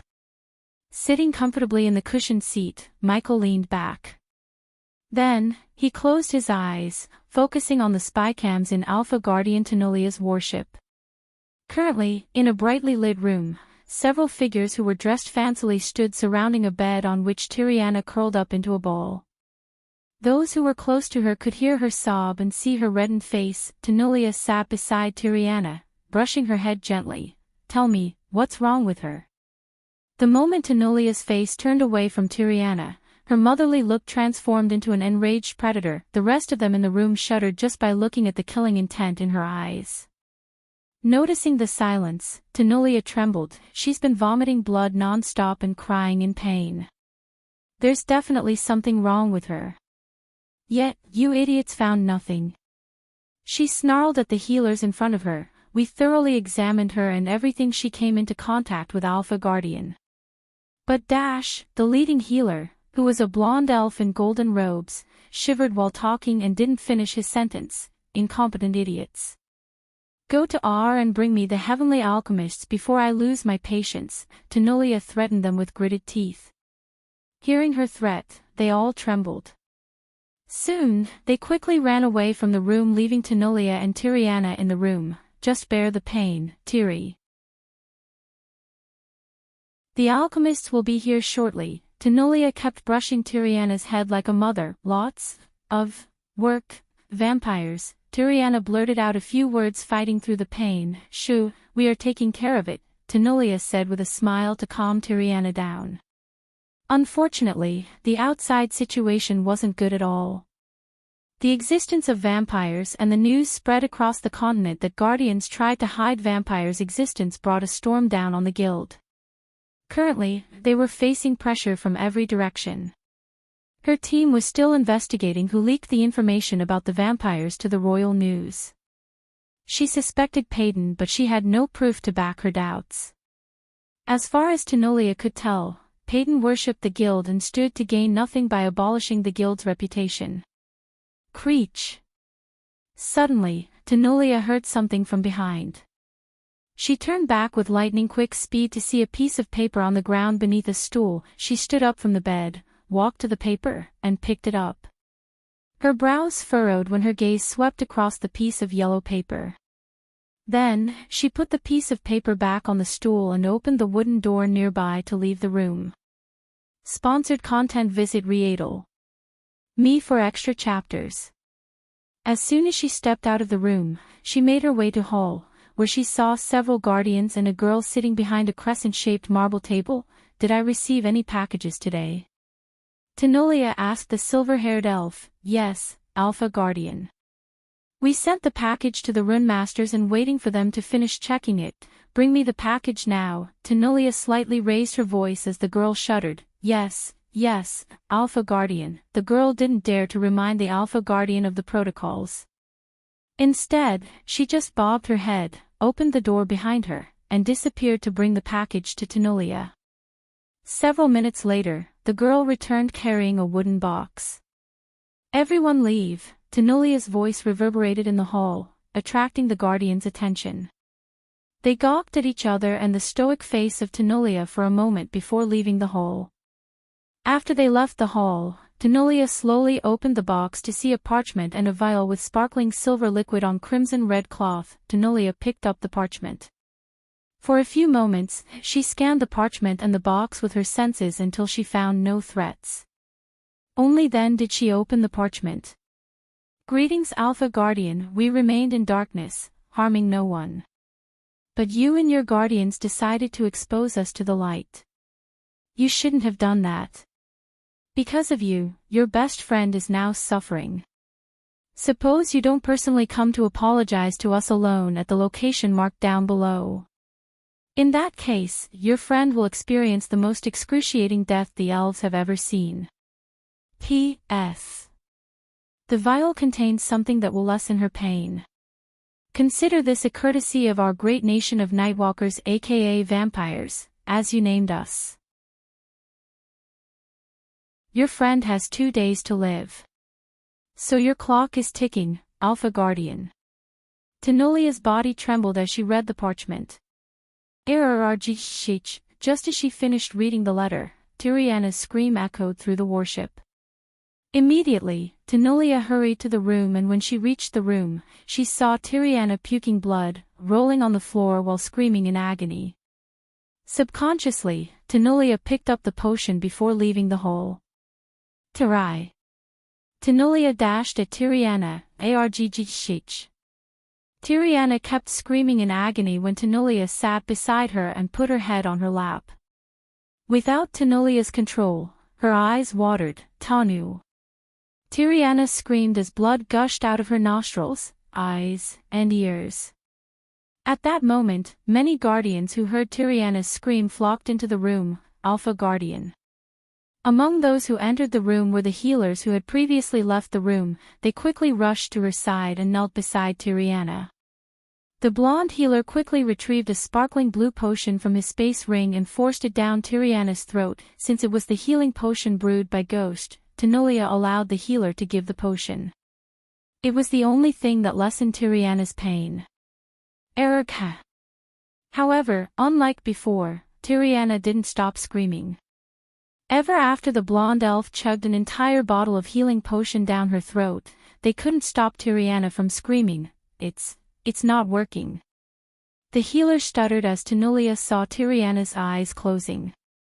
The healer immediately placed his hand on Tiriana's throat only to sense her pulses slowing down. Alpha Guardian, her pulse, it's dropping. When Tenulia heard his words, her heart skipped a beat. She held Tiriana tightly. She is dying, Alpha Guardian, the healer gravely said. All the guardians broke into a sweat while Tenulia's muscles went rigid. She couldn't even move a muscle because of the overwhelming grief.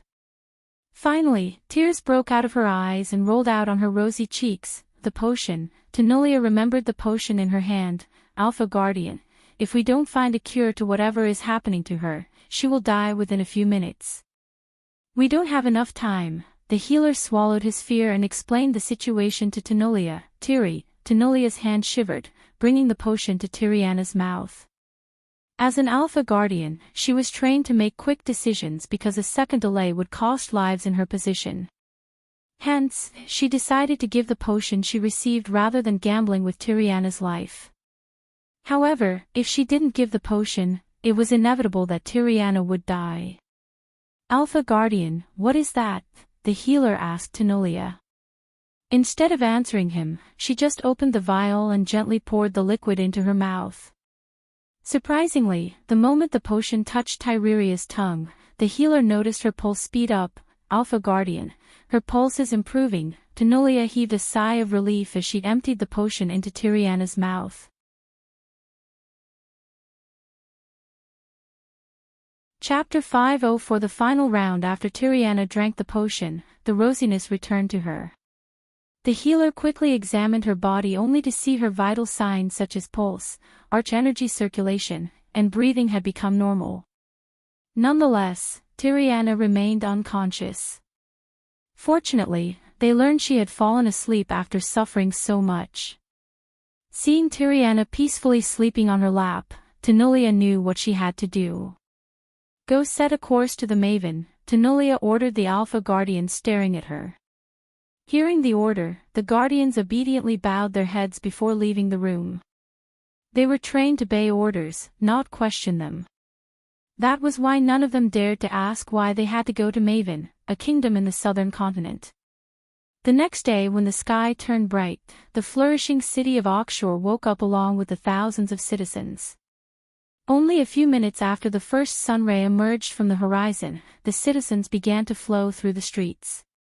The place within the city, which was most crowded and lively today, was the arena. Since today was the grand finale for the individual competition, the number of people flocking to the arena doubled. As time elapsed, the entrance doors of the guild slowly opened as the sun rose. Immediately, the mass of people outside began flooding in like tides. Noah entered through the participants' entrance as yesterday and walked until he arrived at the ground scattered with jade tables. He lifted his eyes and looked around, only to find that Leylon and Jennifer had actually arrived earlier than him. Besides the two of them, several competitors passed the 2 rounds of the competition yesterday. The group of alchemists were conversing and smiling with one another. When Noah arrived, everyone, who appeared to be discussing something softly, suddenly lowered their voices significantly. Yesterday Noah shocked everyone with his skills. In their minds, he was the leading horse to win the competition. Master Noah, you are quite early, Jennifer greeted Noah and strolled towards her place as Noah walked by her side, and you're earlier than me. Noah did not like her attitude when they first met. She belonged to the Voldigard family, which even his teacher told him to mess with. Besides, she was also Grandmaster Alred's disciple. Hence, Noah did not appear to be too cold. He just smiled back and greeted casually. Did you rest well, Master Noah? We all need to be in our peak state, Jennifer softly asked. Of course, Noah nodded. However, he did not rest as she thought. He was busy surveying the arena, the place where Hendrik stayed, and the guild, studying all the ways one could try to assassinate Hendrix. According to Aishin, the chances of assassinating Hendrix would go to near zero after he leaves Azair. Hence, if one wanted to kill Hendrix, one had to try when he was in the arena. Don't hold back anything, Noah. Because I want. Lu Ling walked over to Noah only to challenge him. Looking at Leyland's smug face, Noah just responded with a smile. We'll have it no other way. On the VIP seatings, the judges and a group of elders and nobles gradually settled into their seats. When Noah looked over at them, Hendrix gave him a friendly smile. Noah's gaze swept across the VIP seats to find Edith waving at him while sitting behind Ghost in his usual black robes. Noah also noticed Eve, Jennifer's elder sister, conversing with Ghost like never before. Surprisingly, another green-haired girl sat beside Eve and Noah knew her. She was Ghost's disciple, Olivia Palmer. Recently his elder auntie told Noah that she had arranged for him a marriage to her friend's daughter. According to her, that marriage would further strengthen the Winston family. Since political marriages were pretty standard in this world, Noah didn't mind as long as the girl was okay with the marriage. Noah had no idea that girl was none other than Olivia. As time slowly flowed by, more and more competitors flooded into the open ground. Finally, all the competitors who had entered the ground went to the jade table they used yesterday. The alchemists who remained in the arena were the cream of the crop. Otherwise, they wouldn't have reached the final round. Reaching the final round would alone open many doors of opportunities for them as well as get them into the Alchemy Guild. Still, every single one of them wanted to win the competition and know the rewards for winning. When the bright sun was high in the sky, the seats had all filled with countless crowds. Clang! In an instant, a clear bell sound resonated through the open ground for a long time. The moment the bell sounded, Noah, who had his eyes tightly closed, opened them. He took a deep breath, calming his nerves before raising his head to look at the VIP seatings. Ladies and gentlemen, Hendrix spoke to the crowd on the high platform as his light gaze swept through the entire place. Instantly, the people stopped their ruckus and turned their focus to him. Today will be the last and final day of the individual competition. The finale will decide the victor. You all put so much effort and hardwood to reach this stage. There is only one obstacle standing in your way. I wish you all the best. According to Asian, Hendrix would stay 2 more days until the end of the group alchemy competition. Then, although Michael had better things to do, he could spend a day or 2 with Olivia, who longed for Michael's support. Moreover, she wanted him to witness her students in action. When Hendrix's voice fell, the crowd exploded into a thunderous roar, screaming as loud as they could in excitement. Noah rubbed his ears as they became numb by the deafening sound. He turned his head around to see Jennifer and Leyland calmly looking around the crowd. The latter, however, had a cold smile on his face. "This is my moment," Leyland snickered. He had been training for the competition for a long time. For him, failure wasn't an option. No matter what, he had to make his teacher proud. Clap! The thunderous clap echoed through the arena, instantaneously canceling all the noise. When the arena became silent, Hendrix began to explain about the final round. Unlike the previous 2 rounds, we won't provide you with any ingredient or formula. In other words, you must successfully brew a potion or concoct a pill of your choice to the best of your ability in under an hour. The alchemist who refined the pill or potion with high purity and gets the most votes from the judges will be crowned as the winner. Sponsored content. Visit Me for extra chapters. When the competitors in the arena heard Hendrix's clear voice, many felt excited, except for some who did not prepare any suitable formulas or had sufficient ingredients. If they failed, they only had to blame themselves for being careless and not prepared. As Noah's gaze swept all around him, he noticed Leyland's bright face. The latter was grinning. While Jennifer remained with her head held high as though she had absolute confidence in her formula and ability to refine something with a high purity level and miraculous effect. In the VIP seatings, Michael frowned slightly. To him, the round seemed yet again unfair. Among the competitors, some were 2-star alchemists and some were 3-star alchemists. Surprisingly, there were no 4-star alchemists among them, as the few who competed were eliminated yesterday. So naturally, 3-star alchemists could refine a pill or a potion with a higher purity level than the 2-star alchemists. The ability to refine purer products what made them 3 stars in the first place. Hence, when asked to brew a potion or concoct a pill, whatever the 3-star alchemist makes would have a higher purity rate than a pill or potion made by a 2-star alchemist. In other words, the 2-star alchemists stood no chance against the 3-star alchemists. Remember, purity isn't the sole determinant in the final. Whatever you make should impress the judges and get their votes. Keep that in mind. As though Hendrix had sensed Michael's thoughts, he reminded the competitors. His words gave some comfort and courage to the 2-star alchemists. Since everyone is already familiar with the examination rules, Hendrix slowly raised his hand and abruptly waved it down on the high platform. A faint sound reverberated throughout the entire place. The final round will now begin. Just like before, the ghostly giant hourglass materialized in the air as the competitors immediately took out everything they needed from their space ring. From the audience seats, countless gazes stared intently at the over 100 competitors on the open ground below, waiting for their splendid performance today. After Hendrix went to sit on his chair, the trio in the center did not do anything. Instead, they coincidentally remained silent and mused with a frown, recalling everything they needed to know about the potion they were going to make. The silence persisted for nearly 10 minutes before Jennifer and Leylon took out their cauldron and a set of ingredients from their space ring. Hearing the sound of the cauldrons landing on the jade tables, Noah frowned as the cauldrons that the two pulled out were clearly not the same ones they used yesterday. Seeing the profound auras that were emitted from the ancient-looking jade cauldrons, it was clear that the cauldrons clearly belonged to the epic class. Item classes equals common, uncommon, rare, epic, legendary. They surpassed Noah's cauldron, which belonged to the rare class. That little brat, sitting beside Ghost, Eve mumbled. She took Grandpa's cauldron, Eve said with a helpless chuckle only loud enough for Michael and Olivia to hear. Better cauldron will definitely raise her odds to win, Olivia whispered to Olivia. She better win this. What do you think, Ghost? You're still betting on Noah? Michael nodded.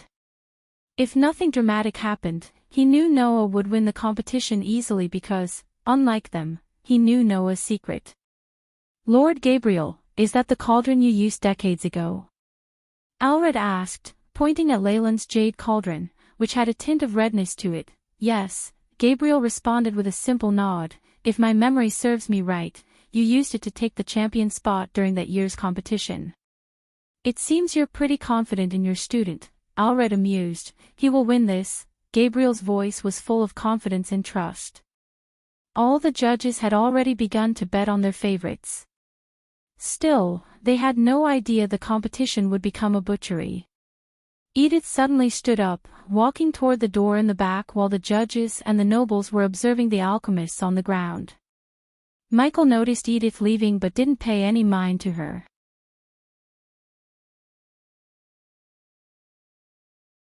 Chapter 505 The massacre has begun in the spacious arena. The gentle breeze brushed past the people, cradling them with its chillness. Michael observed the alchemist showing no expression on his blank as a slate face. The pungent smell of herbs and fire entered his nostrils, competing with the sweet fragrance coming from Eve. Today she looked gorgeous. It might be because Ghost became closer to her as a friend, which was why Michael looked at her in a different light. At first, Michael thought she was no different than a typical cold beauty such as Alicia. The more he talked to Eve, the warmer her character became. Michael felt that she would become a good friend to him. She was open, helpful, and understanding. Eve reminded Michael of a girl he used to play with in the orphanage. Coincidentally, her name was also Eve. So Michael knew deep down he treated Eve as his friend because of his childhood friend. Host, Michael Cultivation Level, Soul Refining Stage, Level 2 Experience Points, 0/900, 000 Badass Points, 310, 000 Skills and Spells, Wind Blast, LVL 6 Responsive Shield, LVL8 Environment Scanning, LVL6 Ignitia, LVL8 Lightning Dash, LVL6 Energy Devour, LVL2 Soul Eater, LVL1 Death Range, LVL3 Eyes of Darkness, Normal, can sense the cultivation level of others. Eyes of Darkness, Lucifer, can sense the cultivation level of others, can see through illusions. Cloud of Darkness, Lucifer, weak. Willed enemies will lose their courage completely and surrender. Death range will be 50% more powerful, and if activated in darkness, the host's cultivation level will be boosted 4 levels up regardless of the stage barrier. Wordless Spellcaster, Lucifer, in full Lucifer form, the host just has to think of the spell to cast it. Techniques: Swords of Destiny, 98% Mastery Ring of Fire, 92% Mastery Serpent Maga, 97% Mastery Occupation, Core Disciple of Sunrise Sect, the Guardian of Sunrise Sect, Lord Lucifer of the Abyssal, the Dark Lord, King of Bradford. Status: Healthy Goals: Control the world, rebuild the Order of Death. Utility function: Banker, LVL5, Ratio, 1000 gold coins, 40 badass points, Runic Teleportation, X-ray Vision, also integrated with Eyes of Darkness, Wealth, 18 million gold. Special trait: 5-star Alchemist, 4-star.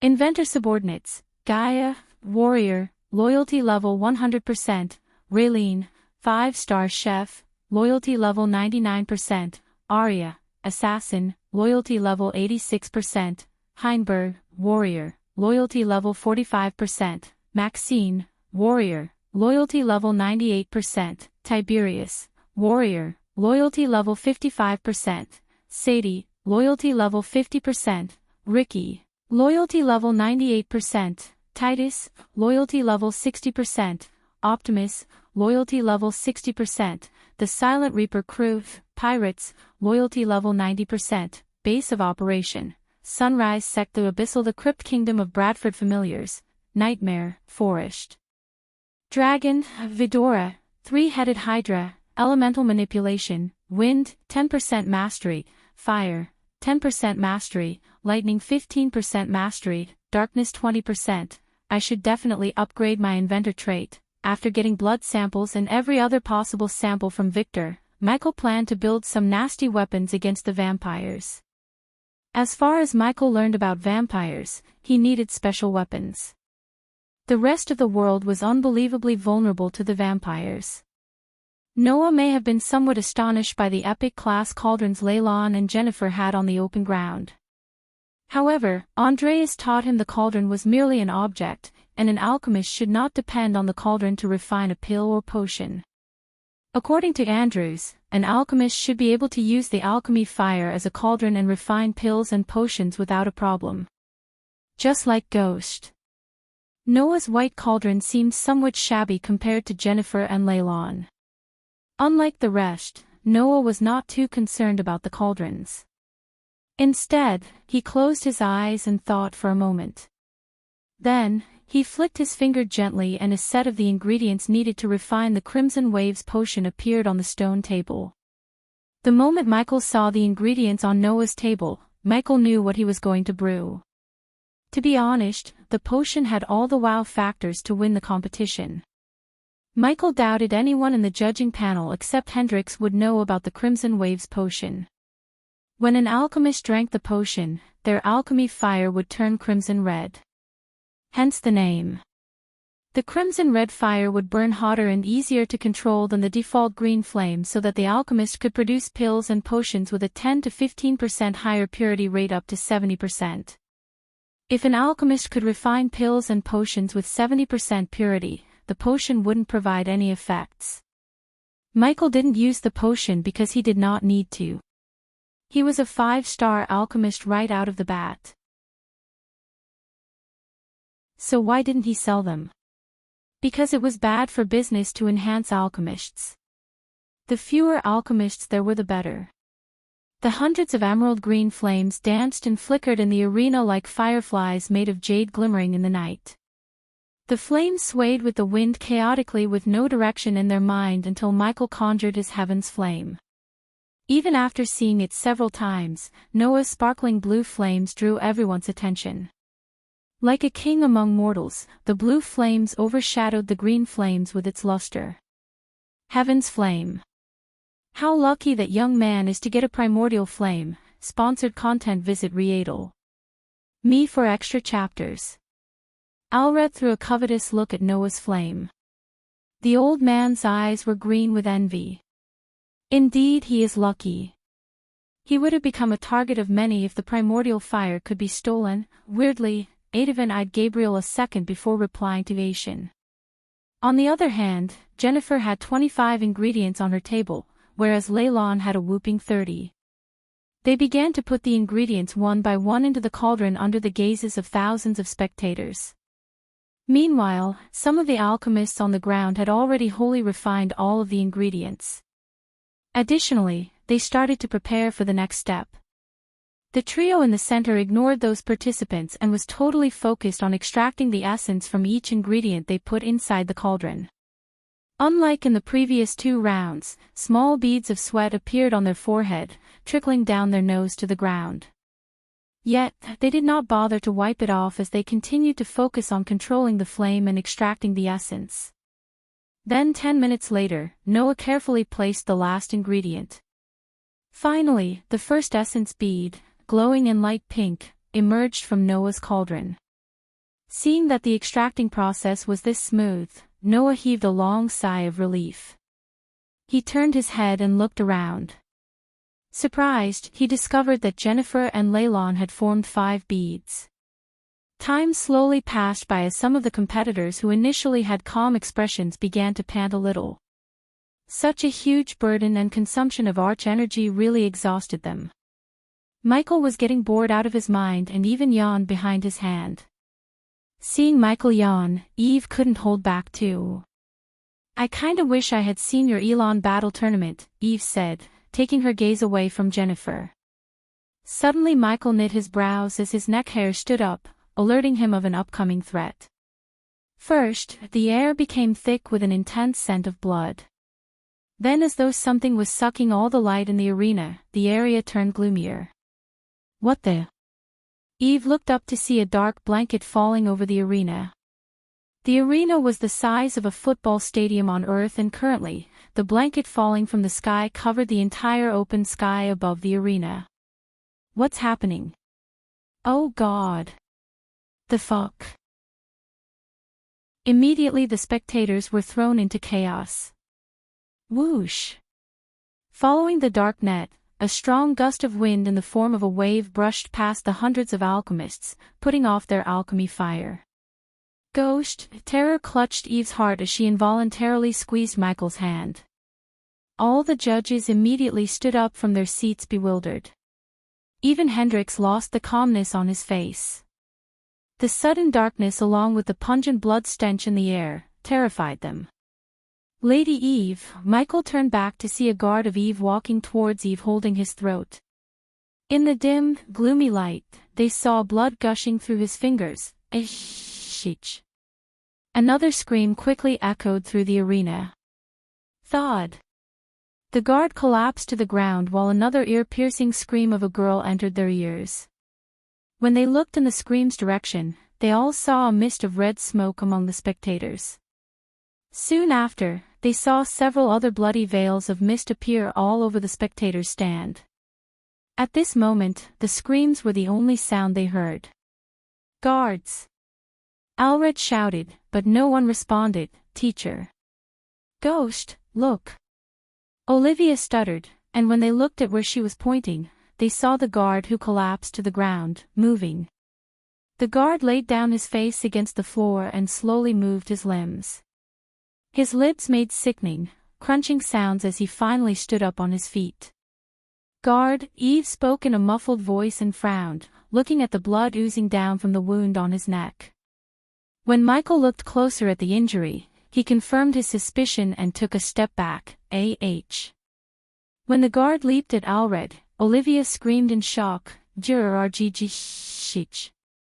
The guard ripped off a huge chunk of meat from Alred's neck in a blink of an eye.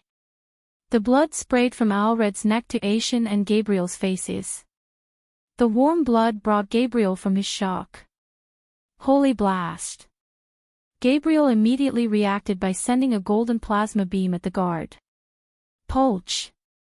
The beam shot right through the guard's chest, forming a huge smoking hole in his chest. However, it didn't stop the guard from taking another bite at Alred, who was clenching his neck in agony. Holy blast! Gabriel sent another plasma beam vaporizing the guard's head. Meanwhile, the spectators were in chaos as they attempted to flee the arena but turned into a bloody mess one by one. Alred! Aishin came out of his shock. Everything happened so quickly that only Gabriel was able to react in time. But, unfortunately, even he was late, as the guard had already taken a huge chunk of Alred's throat with a single bite. Immediately a sparkling blue healing potion appeared in Aishin's hand. Lifting Alred's head, Aishin chugged the potion down his throat, but unfortunately, the wound on his throat didn't close up. Welcome to the party. Out of the blue, a voice drenched in an evil aura reverberated in the arena. The cold, high, clear voice sent shivers through everyone's spines. A few seconds after the voice emerged, a dark figure clouded in a red mist appeared in the air right above Noah, Jennifer, and Leyland center stage.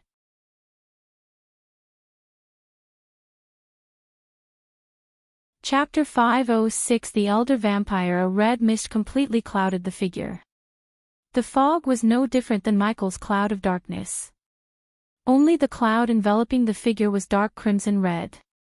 The stench of blood in the air doubled after the figure appeared. The strong scent nauseated Michael, and he was no stranger to the smell of blood. Involuntarily Olivia stepped closer to Michael as the judges stared at the figure shivering in the air. They waited for the guards but to no avail. Where are the guards? Olivia whispered, "Boys, slow down," the figure's voice echoed through the arena. Only then did they witness people in the arena getting bitten by someone enveloped in the red mist just like the one in the air. The people who got bitten from behind exploded afterward. Ah! Looking at the scene, many screamed out loud and panicked. Instantly, the people made a run for the exit, only to turn into a pulpy mess. Michael noticed hundreds of vampires sucking the people's necks and turning them into a bloody mist. Deep down in his heart, he was glad Olivia was with him. Otherwise, she would have been targeted by the vampires. Oh my god, oh my god, oh my god, Olivia panicked, shivering from top to bottom. Guards! Guards! Aishin and Gabriel both screamed for the guards, but no one came through the door behind them. Michael never expected the vampires to launch a large-scale attack. Instead, he thought they would go into hiding because that is what he would have done if someone had exposed his secret identity. This is troublesome, Michael said to himself. According to the experiments and information he gathered from Victor, vampires were immune to spell attacks no matter how powerful the spell was. The guard who was killed by Gabriel wasn't a fully turned vampire. He was controlled like a puppet by someone, probably the vampire shrouded in a red mist. The bloody mists appeared after the people exploded, drifted to the vampire hovering in the air, and enhanced the crimson-red cloud around the vampire. Killing a vampire without going into full Dark Lord was highly troublesome. He had to use the dark flames to kill or even slow down a vampire. Otherwise, they would just regenerate and attack back with several times more ferociousness. Fortunately, the vampires blocked the sunlight by putting on a giant blanket over the arena. But, unfortunately, by doing this, they turned the arena dark, and darkness was his domain. Shit! What's happening? Where are the guards? Leylon and Jennifer panicked just as the rest of the alchemists. Considering the vampires hadn't started to kill the alchemists on the ground yet, they still possessed the ability to think. The spectators, however, ran for the exit like headless chickens. Many got stepped over and died by getting crushed. Jade Crucifix, all of a sudden, Hendrix, who remained furrowing his gray eyebrows, raised his hand. The very next moment, an emerald-green crucifix materialized in the air just a few meters away from Michael. The crucifix went from a typical handheld size to a giant 8 feet crucifix. It floated towards the vampire in the air. As the crucifix floated towards the vampire, it sucked the bloody mist like a black hole. Soon afterward, Michael noticed several vampires getting sucked from the spectators' stand. They screamed and squirmed. However, Michael noticed that only several people in guards' uniforms were getting sucked by the crucifix. Those who bit people wearing completely black robes remained still without getting affected by the crucifix. The crucifix differentiated the halfly turned puppets from the fully matured vampires. What bothered Michael was how mature these vampires were. If they were anything like Victor, the odds of surviving would go way down. He could count at least 50 vampires. Weirdly, he sensed no cultivation power from them. There was only a possible explanation that appeared in Michael's mind. When the vampires crossed the void line, they possessed a cultivation level like the normal cultivators. But, in the cultivation of continents, they became something else. Are they stronger or weaker? That was the question that quickly emerged in his mind. Humph, Michael heard the vampire in the air snicker. Afterward, a trail of smoke extended from the crimson-red shroud towards the crucifix. Then, the emerald-green crucifix and blood-red smoke clashed in mid-air, producing an otherworldly whistling sound. The crimson-red smoke rapidly engulfed the crucifix, rendering the emerald-green dim. In a couple of blinks of an eye, the red smoke completely swallowed the crucifix. Boom. Then, the sound of the explosion reverberated in the air as Michael witnessed thousands of tiny green particles raining down. Ah!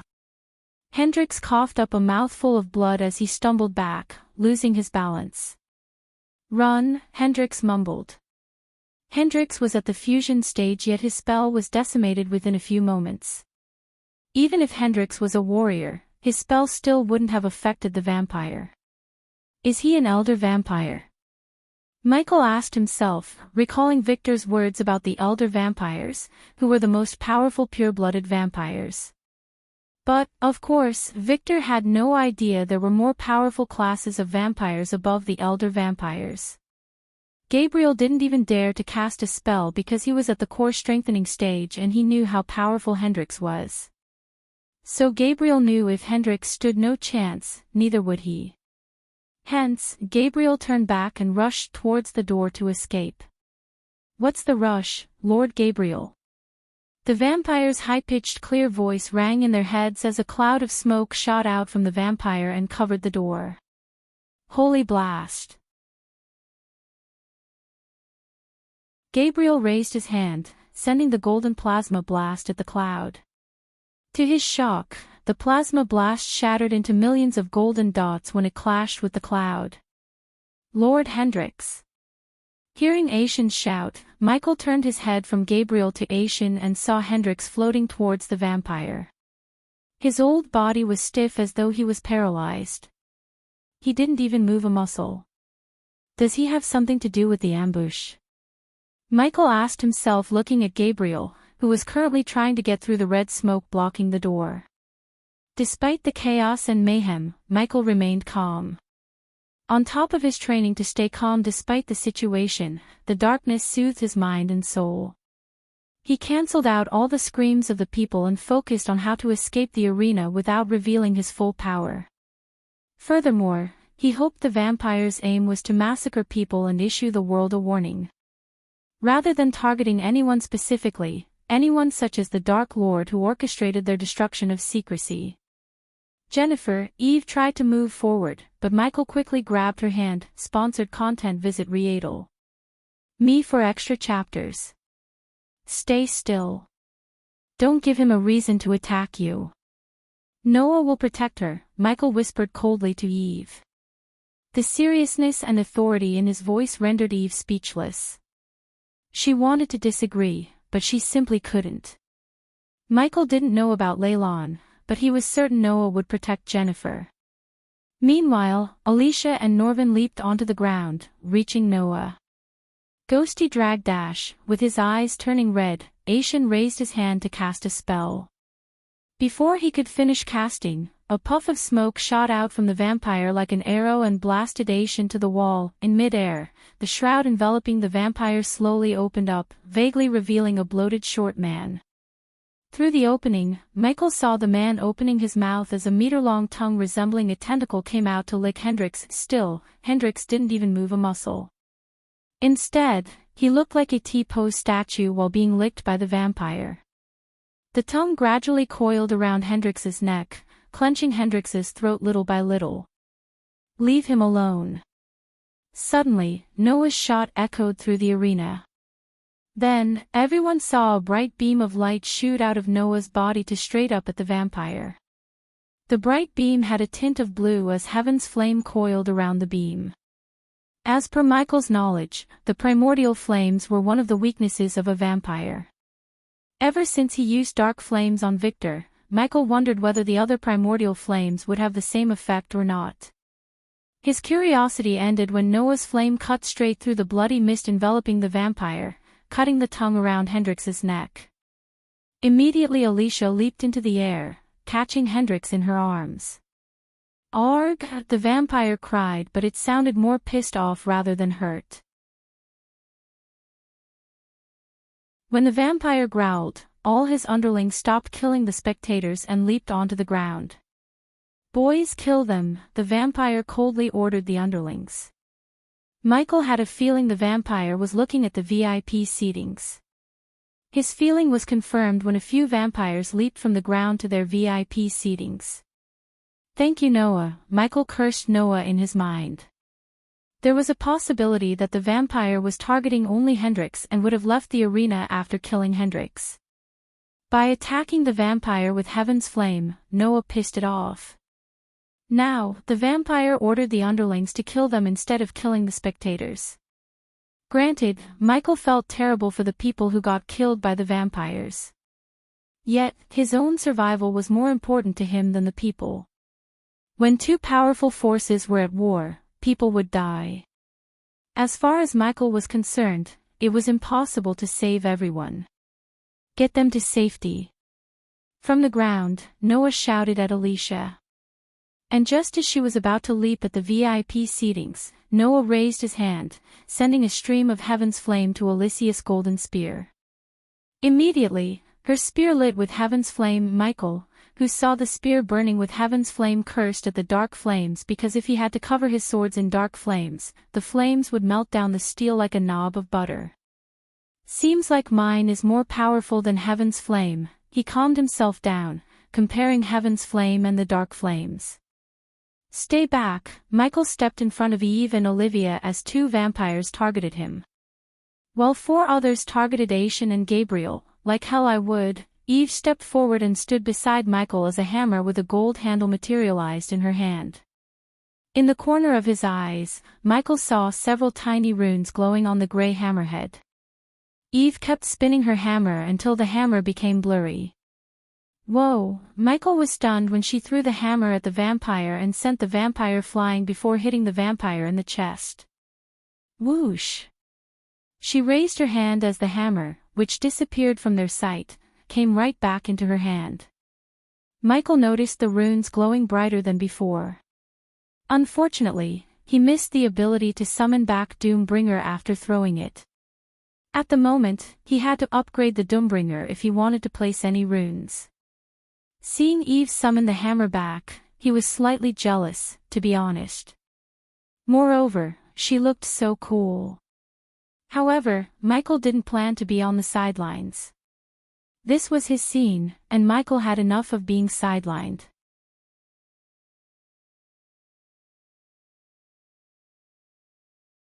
Chapter 507. Onto the fire from the frying pan. The vampire who witnessed his friend get sent flying by Eve bore his teeth, showing razor-sharp teeth. The vampires wore dark robes from head to toe, and under the dark cloak, Michael could see their pale faces and crimson-red slit pupils. Polch! As the vampire stared at Eve, a spear impaled him from behind. Alicia lifted the vampire with her spear in the air and let Heaven's Flame completely engulf the vampire. The vampire burned to a crisp in a matter of seconds as the wind took the gray ash with it. The two girls stole Michael's thunder. But Michael was calm. Surviving the vampires was more important than showing off. End of the day, being alive was the most badass thing one could do. Eve. Before Alicia could lock her eyes with Michael, Jennifer landed on the VIP stage beside her sister. Jenny. Eve embraced her little sister in a tight hug. Jennifer's face was pale because of what she had witnessed. The young girl was terrified. Michael could see her body trembling uncontrollably. Unlike her sister Eve, she was not a warrior trained in combat. She was an alchemist. Her fear for blood and gore was the exact reason the Voldegarde spent their resources to make her an alchemist instead of a warrior. Teacher. After Jennifer, Leylon landed on the stage.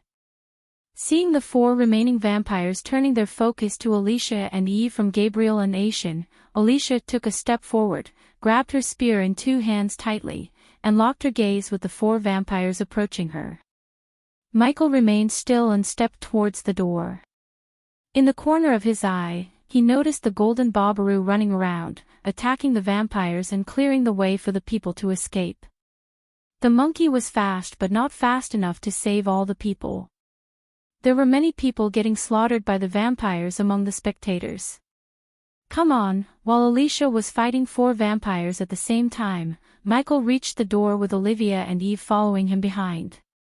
Alicia noticed Ghost ignoring her, and her eyes immediately got filled with fury. Arg!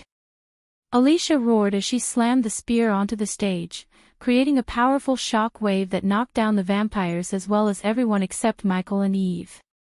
Bitch, one of the vampires snarled. Then, he dashed at Alicia faster than ever before.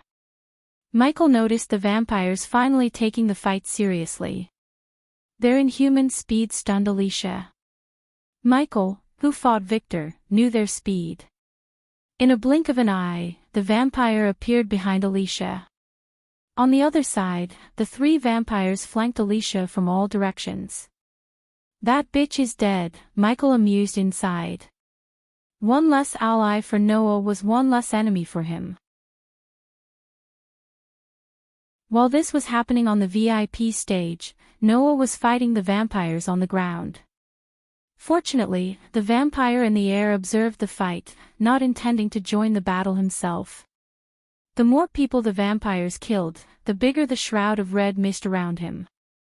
Holy blast, holy blast, holy blast, Leylon kept shooting plasma blasts in all directions hoping to hit the vampires.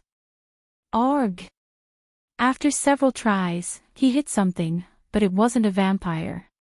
He hit Alicia, who was fighting four vampires. With a stomp to the ground, Eve knocked down several chairs and pushed down Jennifer's head. Stay here, then Eve leaped into the air, raising her hammer in the air. Boom! A vampire was about to bite Alicia in the neck when Eve brought the wrath of her hammer down on him. Immediately the four vampires dashed away, sensing the impending danger. However, when Eve's hammer hit the stage, a shock wave that was several times more powerful than the one Alicia created blasted everyone and everything. Even Michael stumbled and had to grab the wall to steady himself. In addition, the hammer made several cracks on the stage. Looking at the cracks widening, Michael didn't think the stage could withstand another attack. While Eve was spinning her hammer and creating a wind force that slowed down vampires, Michael went to the door, which was covered by the red mist. Get out of my way, Michael shoved Gabriel away from the door. Bastard, Gabriel almost lost his balance and was enraged by Michael's action. Paying no mind to Gabriel, Michael placed his hand on the smoke. Michael felt a suction force as he put his hand through the mist. Michael conjured the dark flames inside the smoke. Crack! The red smoke faded away as soon as the dark flames appeared in his hand, revealing the door. Bang! Michael kicked open the door to see several dark-robed vampires feasting on Eve's guards.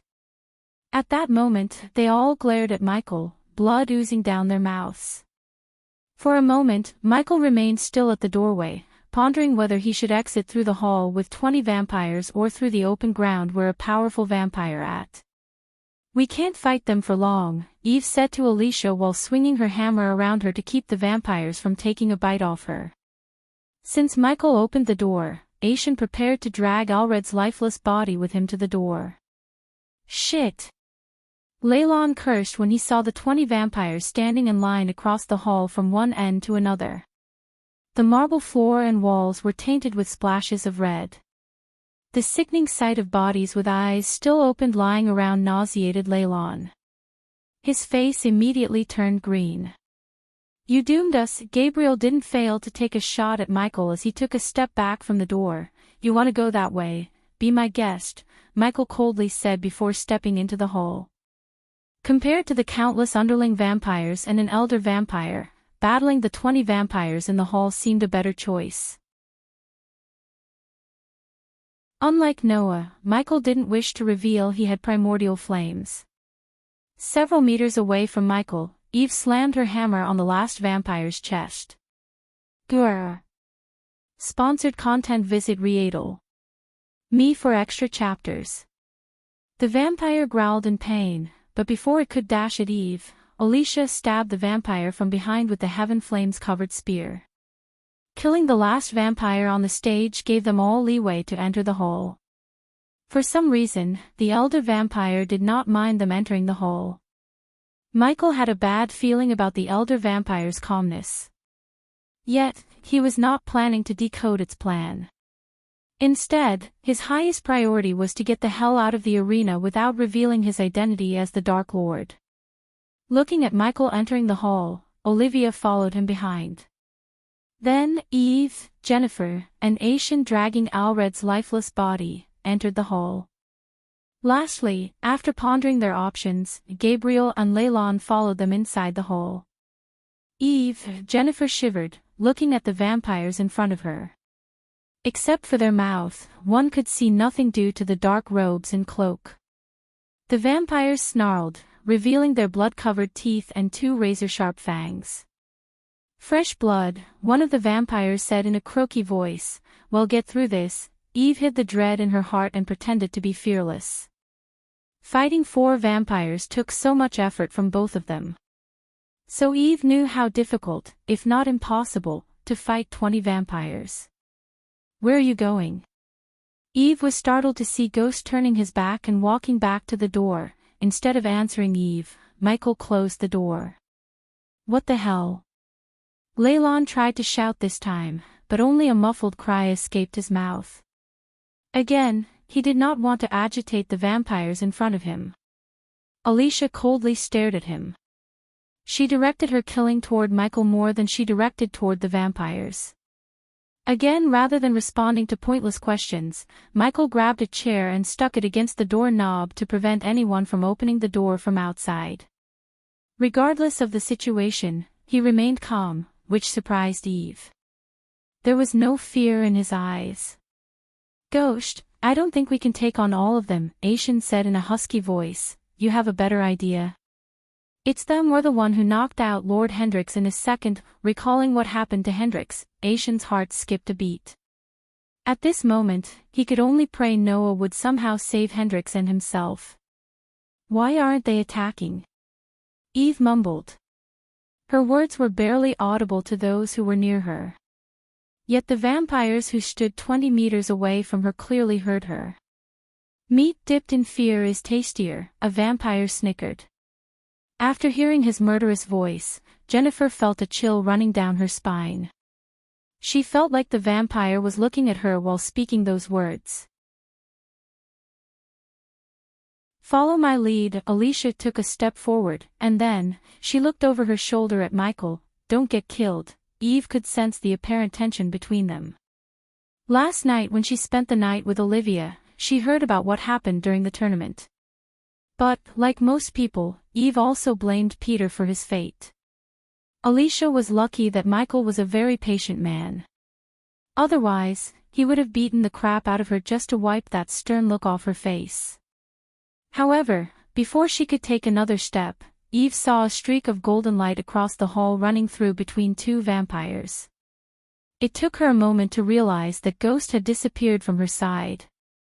While she was in shock, wondering where did he go, the heads of the two vampires near the golden trail dropped to the ground, producing a sickening thud sound. The vampires standing in a neat line were startled to see their friends dancing on the floor without their heads.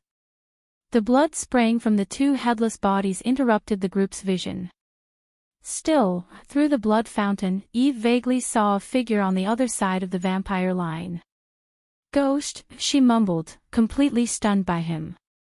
One moment he was there, and the next, he wasn't. Not only Eve, every single one was taken aback by surprise. The vampires could generate any parts of their bodies in a few minutes but not their heads. Hence, when Michael cleaved the heads off their shoulders, they could only do one thing: die. The vampires were immune to spells, berays, and anything that was powered by arch or celestial energy, but not to physical attacks void of any energy. Besides, the vampires remained still without moving an inch.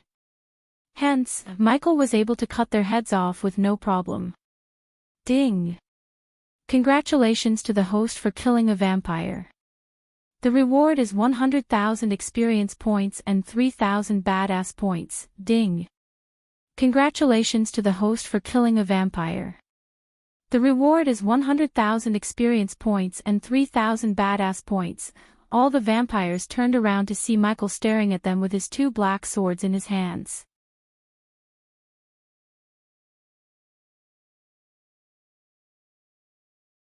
Chapter 508: Accident or Assassination? Just like that, Michael killed two vampires. Then, while the vampires were stunned, Michael took a glimmering silvery vial from the system's storage. Clang! Michael threw the vial at the ground near the vampire. The vial shattered until countless tiny pieces of glass as a puff of white smoke engulfed the air between Michael and the vampires. It burns. My eyes. Suddenly, the vampires began running around the hall, clenching their eyes and screaming. After taking Victor's blood samples, Michael brewed the tear gas to disorient the vampires. Michael did not dare to waste any time as he cast the lightning dash. This is our chance. Push forward. Eve raised her hammer, roaring a battle cry before running toward the vampires swinging her hammer. Cut their heads off. Eve felt a chill when she heard Ghost's voice sounding in her ears. It took her a second to realize that he had run past her, and she just couldn't see him but only the golden trail beside her. While Eve, Alicia, and Ghost were fighting the disoriented vampires, Gabriel and Leylon made a break for it. They cautiously went to the hall's corner and walked to the other side, remaining so close to the wall like a pair of geckos. Blood tornado, blood hole. Among the 18 vampires, 2 of them stopped running and raised their hands high in the air, casting a spell before Michael could stop them. As soon as they cast the spells, the room was lit with red as though the chandeliers radiating red light instead of white. Additionally, the bodies of Eve's guards squirmed. Soon, all the blood inside their bodies was sucked out from their bodies to form a mini tornado in the middle of the hall. Michael felt his speed decrease due to the tornado countering his spell. His running speed was further reduced when a red hole appeared in the ceiling, sucking everything into it. The red hole sucked everything in the room, such as chairs, remaining bodies, and portraits of various alchemists. Aishin held Alred's body in one hand and a lion statue which was too heavy for the red hole to suck. Jenny! Eve kept spinning her hammer, fighting the creating a counter-force to the red hole, and shouted at Jennifer. Fortunately, Jennifer and Olivia found a statue similar to the one beside Aishin and held onto it with their life. Since Gabriel and Leylon were sticking close to the walls, they were able to grab onto the window grill. On the other hand, Alicia stabbed the spear through the floor and held onto the spear. Then, while spinning the hammer, Eve noticed Ghost sliding towards the tornado swirling beneath the red hole. Ghost, she tried to reach for him even though he was at least 10 meters away from her. Yet, even at this very moment, Eve saw no fear or concern on his face. On the contrary, surprisingly, when she shouted at him, she saw a smile emerge on his calm face. She felt creeped out by his smile. How could a man smile in a situation like this? Her mind couldn't find an answer to her question. Then, as she was staring at him, she noticed he suddenly stabbed the floor with the sword in his hand. The next moment, he threw the sword against all the force at the vampire who cast the tornado spell. The sword he threw soared through the air like an arrow until it pierced the vampire's forehead. Immediately the tornado disappeared from existence along with the sickering red ambience. Although the tornado went away and gave them breathing room, the remaining vampires were able to dash at them freely. Unlike Michael and the others, the red hole didn't have any effect on the vampires. Several vampires targeted Alicia since she had Heaven's Flame. They wanted to kill her while she was fighting the suction force. Only a couple of vampires targeted Eve because the vampires deemed her as the less threatening one among them.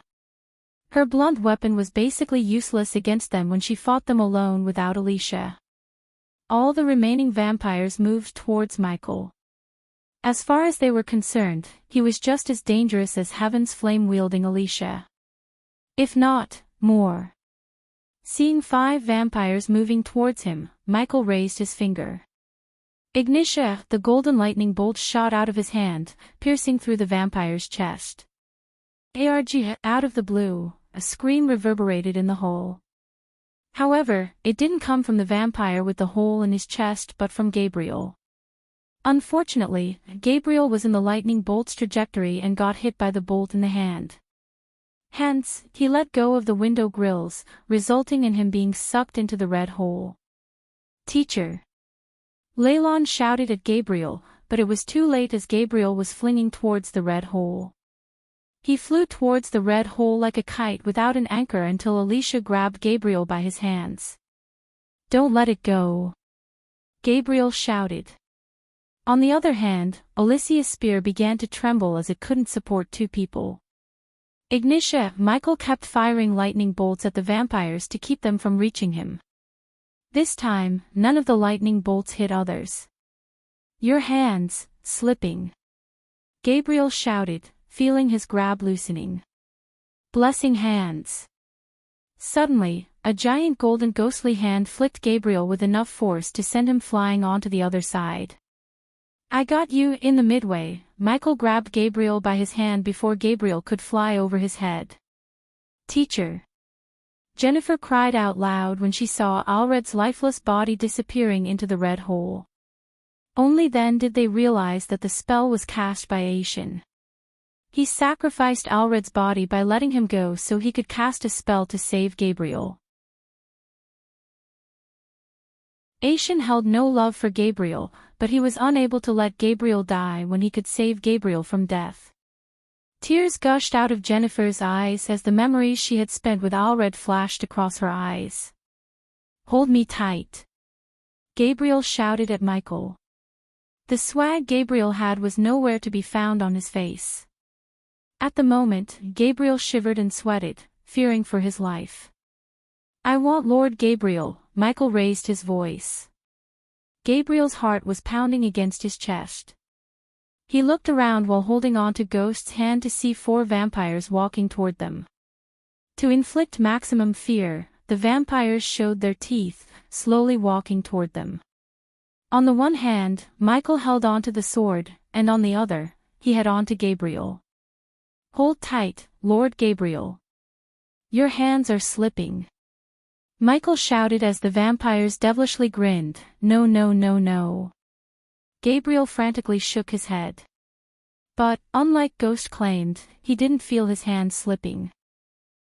For a moment, Gabriel saw Ghost's lips curling upwards, revealing an evil grin. It's slipping, Lord Gabriel. I can't hold much longer. The grin instantly disappeared from his face, and oh! Gabriel shouted as Michael let go of his hands. In a blink of an eye, the red hole sucked in Gabriel, killing the previous #1 alchemist of Elon and Azer continent. Sponsored content. Visit Readel. Me for extra chapters. Arg! Finally, Alicia had enough. The next moment, she pulled the spear from the ground. As soon as she did that, the red hole sucked her in, but in the mid-air, she threw the spear at the vampire who cast the spell. The spear cut through the air with enough force to nail the vampire into the wall behind him. Luckily, before she could disappear into the red hole, heaven's flame surrounding the spear rendered the vampire into a pile of ashes. "Teacher, no!" Leylon screamed. All the veins in his face bulged as his eyes turned blood red.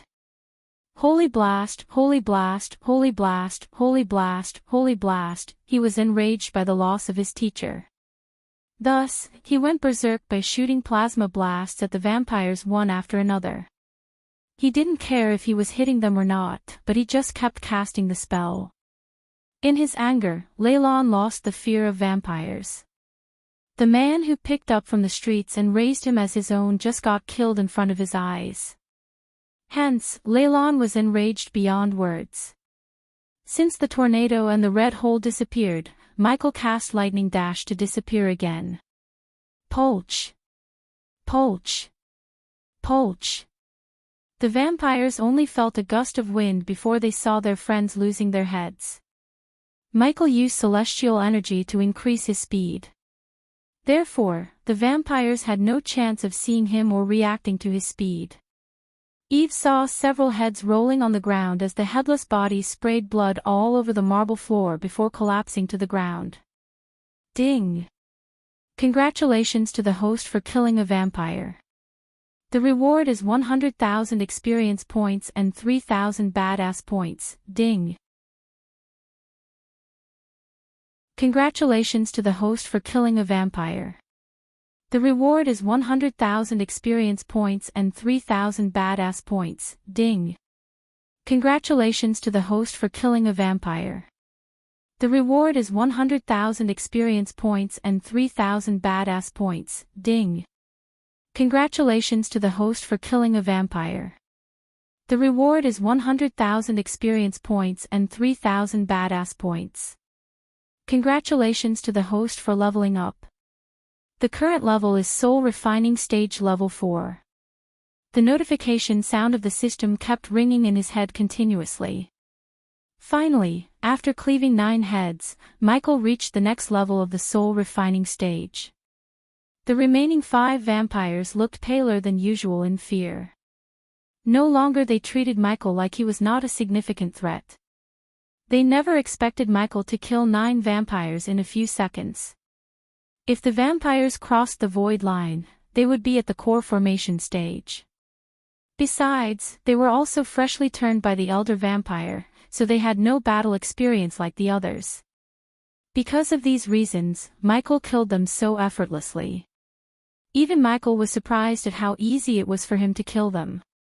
At this point, Michael was confident the elder vampire was treating the alchemy competition as a training ground for the newly turned vampires. The question was whether the elder vampire really here to take revenge for exposing their existence or for something else.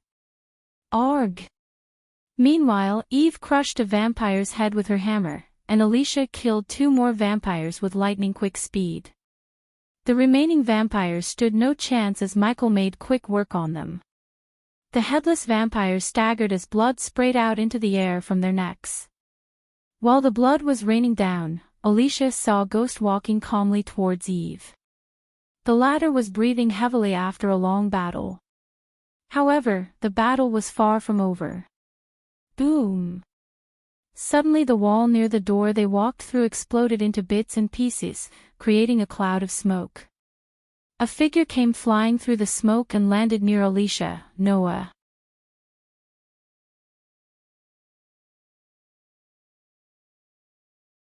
Chapter 509 Taking a risk to get stronger. Michael saw Noah coughing mouthfuls of blood while struggling to get to his feet.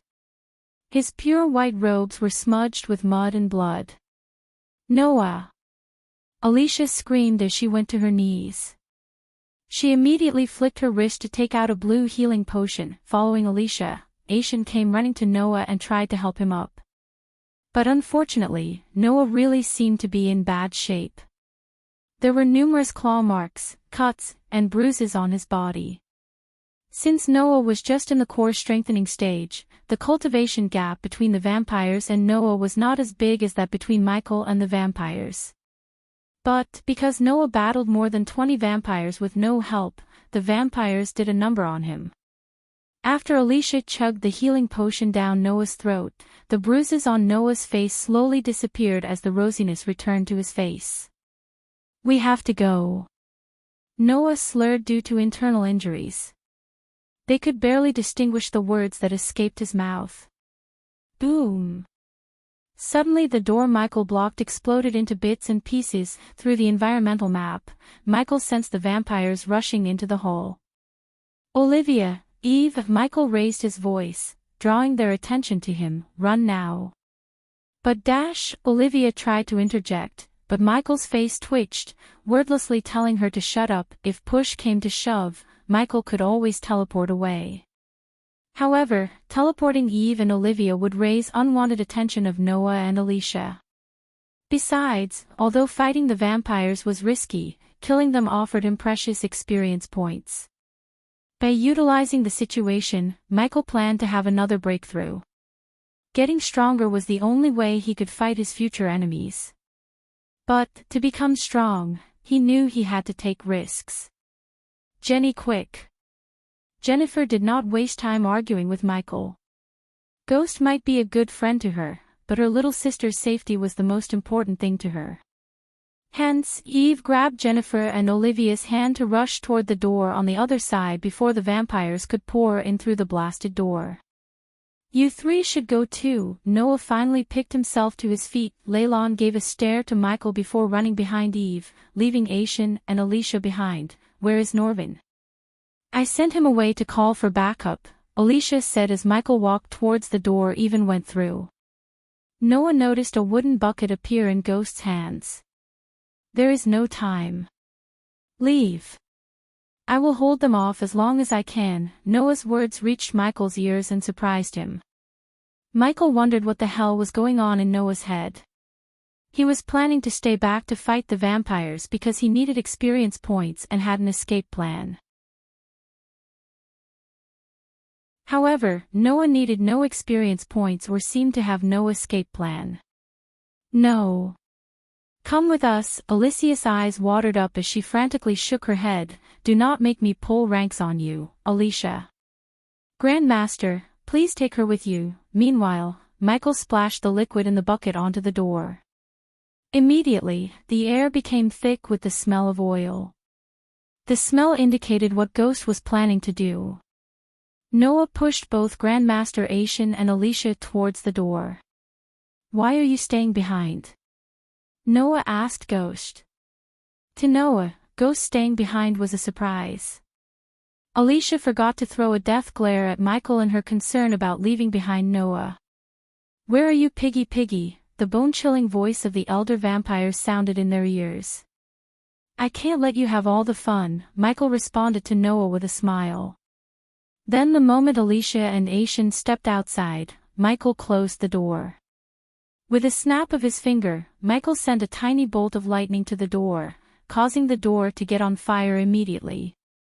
As the door was burning behind them, Michael and Noah walked side by side for the first time as their long coats fluttered in the wind. On the other side, the elder vampire shrouded in red mist hovered through the hole where the door was, followed by several dark-robed vampires.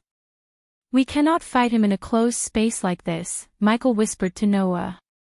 Looking at the elder vampire and the others behind him, Michael's instincts told him they were not as weak as the vampires he killed. The last thing Michael wanted was another red hole in a closed space. So instead, the ideal place to battle them would be in the open. "Just the two I want," the elder vampire snarled. Unfortunately, because of the shroud of mist around him, Noah couldn't see the elder vampire behind. However, Michael was able to because of his X-ray vision.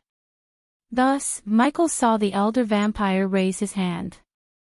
And the moment Michael saw the vampire snap his fingers, the entire hall trembled. Boom! The hall exploded from within. Soon, the building crumbled down. Lightning dash, Michael immediately cast the spell to escape the hall. From outside, one could see the entire northern side of the arena collapse to the ground. The crumbling building hit the ground, producing a dust storm. Because of the dark blanket on the arena, the scene looked eerie. Many alchemists lay on the open ground without moving a muscle. Their green robes were drenched in their own blood. Other than the green robes, the only commonality they had between them was the bite mark on their necks. Those who were lucky escaped the arena while Noah was fighting them. Still, almost 60% of the people died at the hands of the vampires. The smell of blood stench in the air was evident from this gruesome massacre.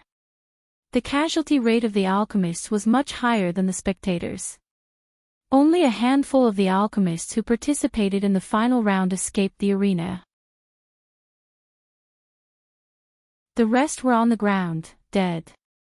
Almost 90% of the most talented alchemists of Elon and Azer died in the battle. At that moment, among the bodies, 2 bodies moved.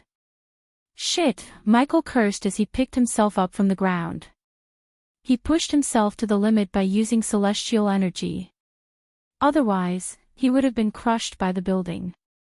He still couldn't believe the elder vampire brought down the hall with a single snap of his finger.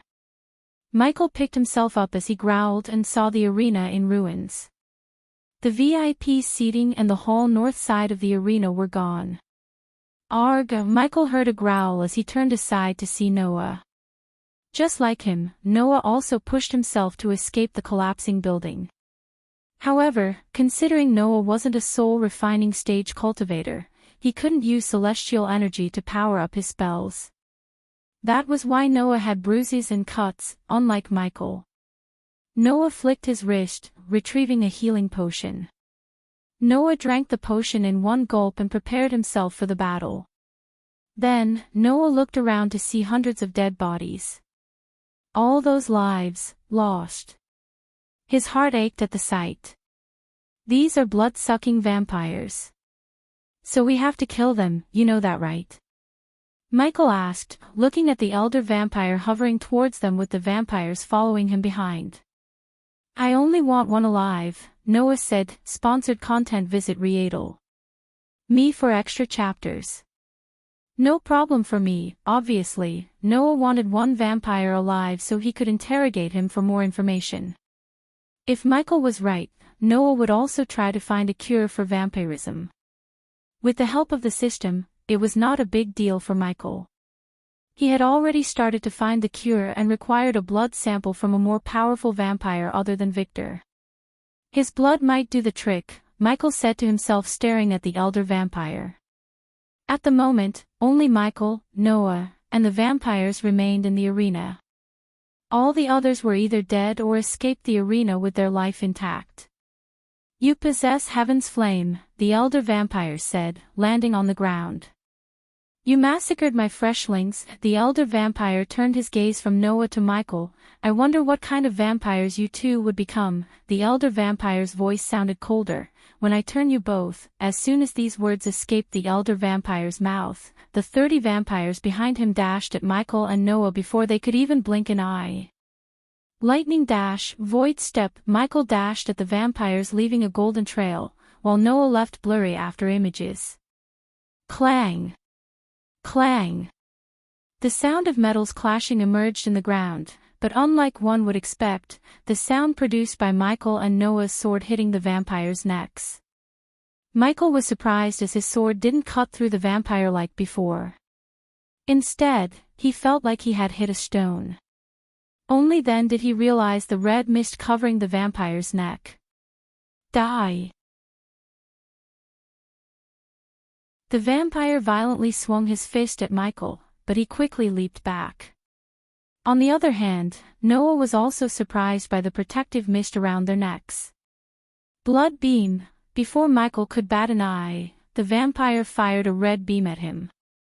Out of the blue, the translucent responsive shield popped up and absorbed the beam, protecting Michael. The vampire was surprised but kept firing beam after another without a break. Suddenly Michael's neck hair stood up as another vampire leaped at him simultaneously from behind, left and right. Noah's situation was no different than Michael's. In fact, Noah was in worse condition as more vampires targeted him because of Heaven's flame. The responsive shield could protect him from attack spells but not physical attacks. Therefore, Michael immediately cast the ring of fire to burn the vampires flanking him. Motherfucker. Ah! The scorching hot flame appeared around Michael in a perfect circle, instantly burning the 4 vampires within a 3-meter radius. The flames continued to send waves of flames in all directions, preventing the other vampires from getting close to Michael and burning the vampires inside the circle more and more. Granted, the vampires had inhuman regeneration. Still, injuries and burn wounds hurt them like hell. Luckily for the vampires, Michael still didn't use the dark flames. Otherwise, the ring of fire would have turned the vampires into piles of ashes. Arg! Suddenly a vampire roared as he smashed the stage Noah stood on during the competition. Bang! Bang! Bang! A couple of vampires joined the vampire in breaking the platform. Meanwhile, the others kept Michael and Noah busy. They swarmed the 2 of them from all directions. They kept smashing the platform until the platform cracked open. Then, after cracking open the marble platform, the vampires ripped apart a huge 10-meter-long marble slab. Boom! Shit, Michael only saw a blue before he was sent flying by the marble pillar. In mid-air, he coughed up blood as the APD immediately sent a healing potion into his bloodstream to heal his body. The vampires swung the marble pillar again as fast as they could and swatted Noah like a bug. The next moment, Noah's body violently screeched through the ground, creating a clear trail.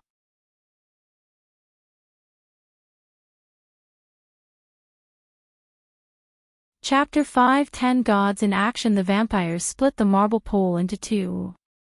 Some vampires grabbed one hand and ran to Noah while the others leaped into the air above Michael. Fuck! Michael saw the vampires bringing down the marble pillar to crush him like a bug. Lightning dash. Immediately Michael dashed out of the way, boom. When the vampires brought down the pillar, the shock wave created a mini explosion and a dust storm around the area where Michael was a moment ago. Meanwhile, on the other side, the vampires treated the heavy marble pole like a wooden club and tried to smash Noah. Light blast. Noah raised his hand, seeing the pillar coming down on him. Boom. The blast of light beam shot out of Noah's hands obliterated the pillar into bits and pieces. Still, the beam of light wasn't powerful enough to stop the vampires from smashing him with the marble chunks. Cough! Noah coughed up blood when a huge chunk of marble landed on his chest. Michael was surprised to see Noah getting beaten up by the vampires. However, when he pondered for a moment, everything made sense to him. The vampires drew power from darkness, just like him.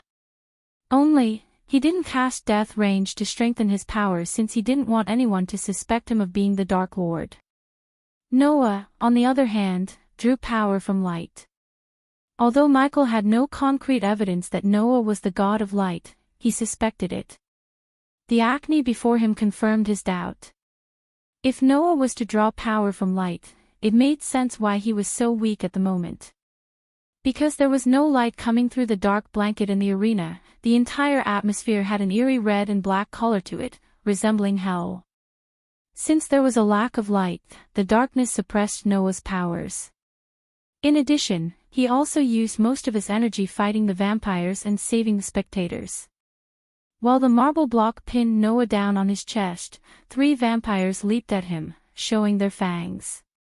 Their eyes were blood red, longing to drink Noah's blood. Michael may not know Noah was his brother, but when he saw Noah was in danger, the bond of brothers buried deep within him woke up as Michael dashed at Noah. But, of course, Michael rationalized the feeling of saving Noah by thinking that he needs Noah's heaven's flame to kill the vampires without revealing his secrets. Before Noah could cast another spell, the marble chunk on his chest shattered into pieces, and a strong wave of wind blasted away the vampires leaping at him. Noah looked up and saw Ghost extending his hand. For some reason, Noah felt safe around him. Thus, Noah grabbed his hand and stood up. As soon as he grabbed his hand, Noah felt a sting in his palm. Then, a refreshing feeling surged from his core. Noah immediately felt better, and when he saw Ghost, he winked at him. "Time out!" Michael shouted at the vampires as they halted their steps. "Just give us a damn moment, okay? You guys are bullying us." The vampires were confused and so was the elder vampire. Now regretting not running away, Michael's facial muscles twitched, showing his exhaustion to the vampires. What is he doing? Noah wondered. Since he had to heal his body and replenish the arch energy within his body, Noah remained still. "Don't bother stalling, Ghost," the elder vampire snickered. "No one is getting in or out without my permission." Michael took a step aside, but the vampires immediately snarled at him. So Michael quickly dropped his swords. "I'm not gonna fight anymore." Just as though the vampires received an order from the elder vampire, they stepped back. "Is it too late to ask for permission to leave?" "I mean, you clearly allowed others to leave." Michael slowly walked away from Noah, keeping his hands in the air. "I needed some cockroaches to tell exactly what happened here," the elder vampire calmly said. He was awfully calm and didn't seem worried about the Guardians or the Holy Church breaking into the arena with their full force. "But you too." Michael saw the elder vampire lick his lips, "will be my finest creations. I will rub this on their faces." I get it." Michael pointed at Noah. "He has a primordial flame." "Why me? Other than making potions and pills, I have no use for you. The man you tried to kill was a better alchemist than me." Michael emphasized the words primordial flame and continued, "And I can run around faster." Again Michael emphasized the words run and faster. Noah felt like Ghost was talking to him. He pieced together the words he was emphasizing and connected the dots. The vampires had total control over the arena. Hence, they couldn't care less about Michael. As far as they were concerned, he was mumbling in fear. They didn't see him slaughtering their friends after all. So they were oblivious to what he was capable of. "Can we make some sort of deal and work together?" Michael emphasized the words work together. "I can help you transfer primordial flames to you." The elder vampire frowned as Michael looked at his sword near Noah's foot. If Michael was right, the healing potion would have healed Noah by now. In the corner of his mind, Michael wished he had injected his Nanite's potion into Noah's bloodstream. However, he couldn't risk it. No matter what, Noah must not find. Ghost was the Dark Lord. Michael wouldn't do anything that would jeopardize his identity. After all, Noah wasn't alone. He had Andreas with him. Primordial flame chooses the host, not the other way around. Today, you will be turned. Then, you will obey every single command I have for you. Damn it, I love my freedom so much. Not to boast, but I rejected the Guardians because I don't want to work for them. Michael sighed. Soon they will all work for the great nation of Evernight. Everlight was the rise of the legendary Emperor's MC's nation, and you too will be our slaves. The elder vampire coldly snickered. "Do you know something?" Michael lowered his hand while his expression changed from being afraid and exhausted to cold and murderous. "If one thing I hate the most, it's slavery." "Now!" Michael shouted as he dashed at Noah as fast as he could. Sponsored content. Visit Readle Me for extra chapters. Before the vampires could react, Noah stomped the ground to raise Ghost's swords in the air. Noah waved his hand when the swords were at his eye level, sending a stream of heaven's flame onto the swords. Immediately, the bright blue flame coiled around the two black blades. At the same time, two vampires dashed at Noah, flanking him from both sides. They were fast, but Michael was quicker because he didn't hold back. Instead, he used all the celestial energy in his body, pushing his speed to maximum. Just when the vampires were just a meter away from Noah, Michael grabbed the two swords in the air. Whoosh! Whoosh! The elder vampire saw two heads flying towards him. He was shocked by Ghost's speed. Ding! Congratulations to the host for killing a vampire. The reward is 100,000 experience points and 5,000 badass points. Ding. Congratulations to the host for killing a vampire. The reward is 100,000 experience points and 5,000 badass points. The headless body staggered around, spraying blood before collapsing to the ground with a sickening thud. Compared to Dark Flame's, Heaven's Flame was much weaker and way less potent. Hence, it didn't melt Michael's swords as Michael expected. Since his sword was on Heaven's fire, they cleaved the heads through the mist like a hot knife through butter. At that moment, the vampires raised their hands, blood beam. Several beams of crimson-red light shot out from their hands towards Michael and Noah. Seeing the beams, Michael remained closer to Noah as the responsive shield absorbed all the beams, rendering them pretty much useless. Polch. Suddenly Michael felt a hot splash of blood on his face.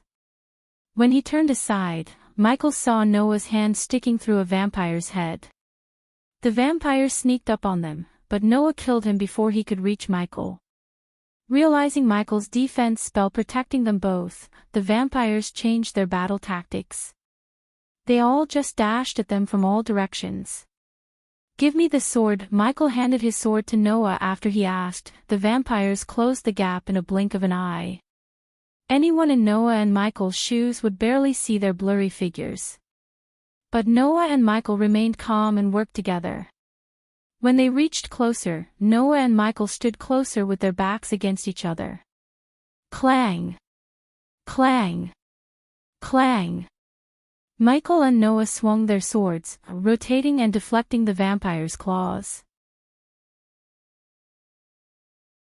The faster they moved, the blurrier their figures became to the vampires. From the aerial view, one could see the two of them vaguely forming a yin-yang symbol.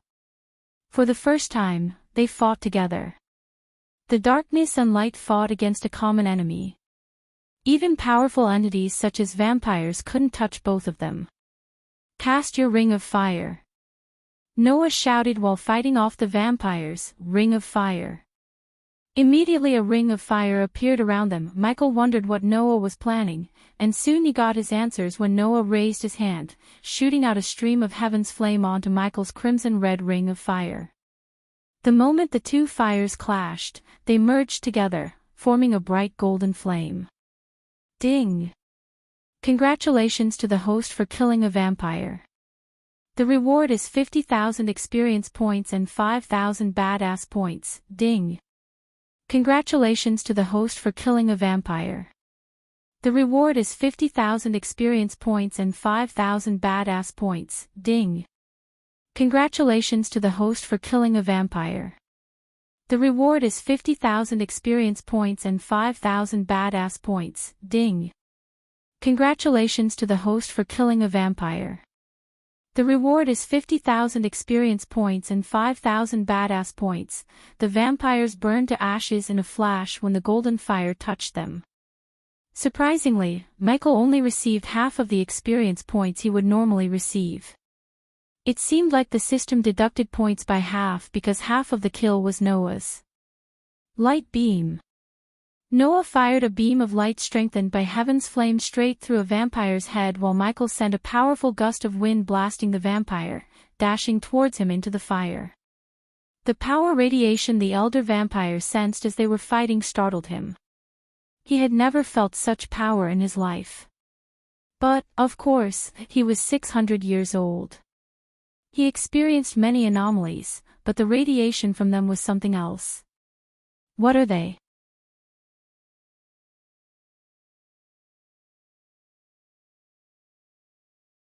Chapter 5:11 Battle intensifies. The elder vampire was in a dazed status, sensing the energy radiated from them. A moment ago, when they fought alone, he didn't feel the energy. Still, the moment they joined forces, the energy radiation overwhelmed him. While he was in a daze, Michael lifted Noah into the air by his hand, and Noah used Michael as a pole to kick the vampires around them. Blood hole. Blood tornado. Overwhelmed by Michael and Noah, the vampires cast the blood hole and the blood tornado spell at the same time as several tornadoes and red holes appeared in the ground. Having experienced the spells, Michael put his hand around Noah's neck. Hold tight. Noah nodded as he also put his hand around Michael's neck. Lightning dash. Void step. Both of them cast their speed spell at the same time to boost their speed. The two spells merged into one, forming a trail of golden light that flickered in the air, creating an otherworldly whistling sound. The golden light crisscrossed around the arena, avoiding the tornadoes. But, even for the elder vampire, it was difficult to follow the trail.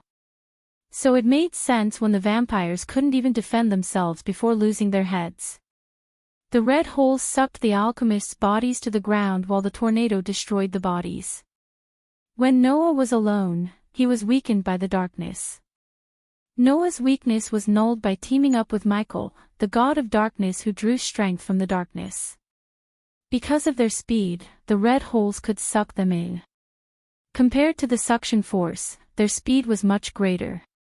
As a result, the elder vampire witnessed his underlings losing heads one by one. They said he would be weakened. The elder vampire snarled, "Congratulations to the host for leveling up. The current level is the soul refining stage level 5. When the system sounded in his head, Michael stopped running, and all the red holes and the tornadoes vanished into thin air. At that moment, only one vampire remained between them and the elder vampire. "He is all yours." Michael let Noah capture the vampire alive. He walked by Noah's side towards the vampire. They both knew the battle was far from over as the elder vampire didn't even raise a finger yet. For now, Noah planned to incapacitate the vampire before fighting the elder vampire. After witnessing all of his friends get slaughtered by the duo, the vampire shivered. Then, fearfully, it walked backward until it tripped on a stone and fell down. "Save me," the vampire begged the elder vampire. Michael never wanted Noah to capture the vampire alive. Any information Noah gathered from the vampire would give him an edge Michael did not want Noah to have. Hence, he didn't help Noah capture the vampire. However, he could have simply injected the vampire with a paralyzing poison he hit Victor with. "Come here," the elder vampire softly spoke to the vampire. The vampire quickly picked himself up from the ground and dashed to the elder vampire's feet, and oh! Noah dashed at the elder vampire, but it was too late. First, the elder vampire engulfed the vampire in his red mist. Then, with the X-ray eyes, Michael saw the elder vampire's tongue drilling into the vampire's mouth as the vampire squirmed like a fish out of the water. In a couple of seconds, a mummified body hit the ground. Then, finally, the red shroud around the elder vampire slowly cleared up to reveal his complete physical form. The elder vampire had a bloated carcass with several yellowish tumors leaking a green goo. His body was at least 4 feet wide and 6 feet tall. The inflated belly looked like the elder vampire swallowed a whole gym bowl. Now Michael fully understood why the elder vampire chose to surround himself with a misty shroud. Just the disgusting belly button alone would make anyone puke to death. On top of everything, the elder vampire was naked. The last thing Michael needed was a sight of what was between his legs. Luckily for them, the vampire's inflated belly was big enough to cover his crotch. Not that vampires had reproductive organs. Still, Michael did not wish to see that. Several strands of mucky blonde hair on the vampire's bald egg-like head creepily waved left and right to the wind's rhythm. His dirty eyes with vertically slit red pupils stared at both menacingly.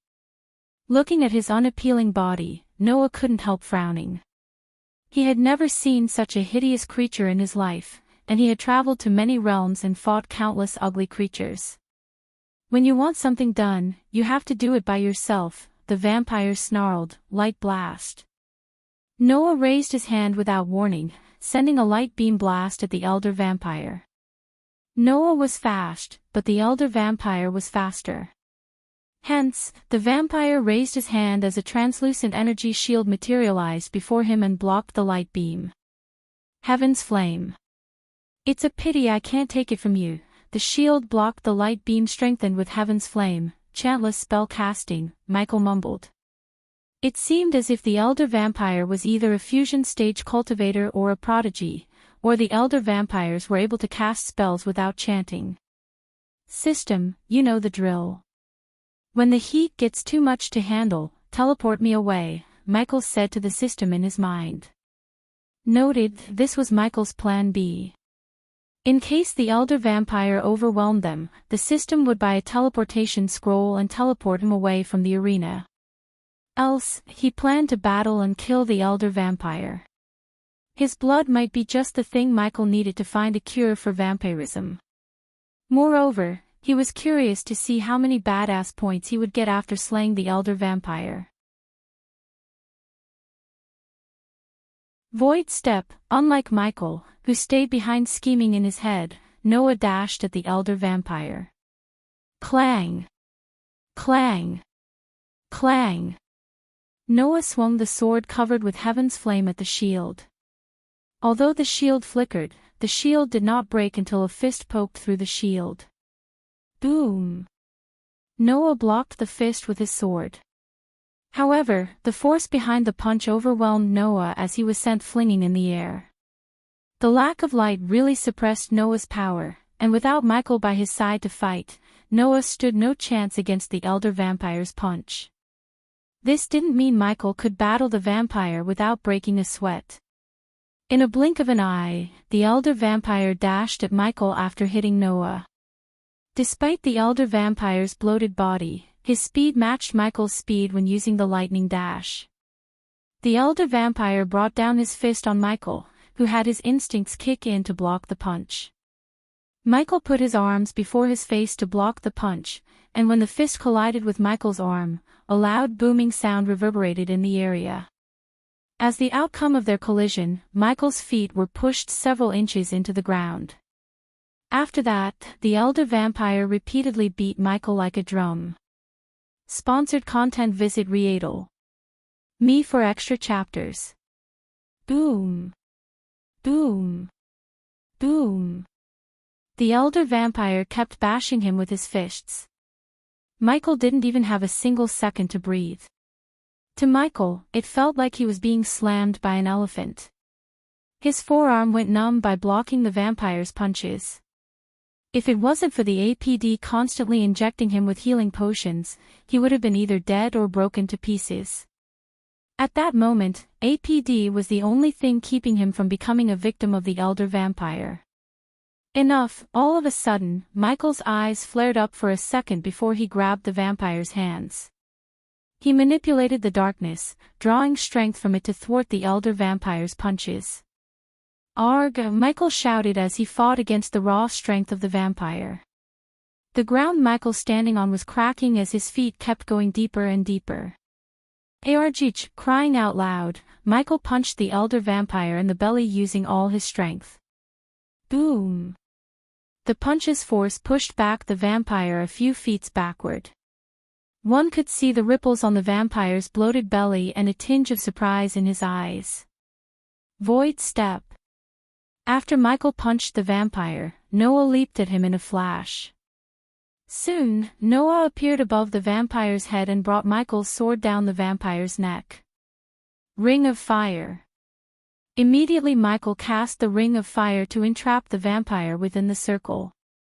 But, in mid-air, Noah held the sword in one hand and pointed the other at the fire, sending a stream of heaven's flame to the crimson-red fire. Noah and Michael's coordination and speed stunned the vampire. Before he could even react, the crimson-red fire turned golden.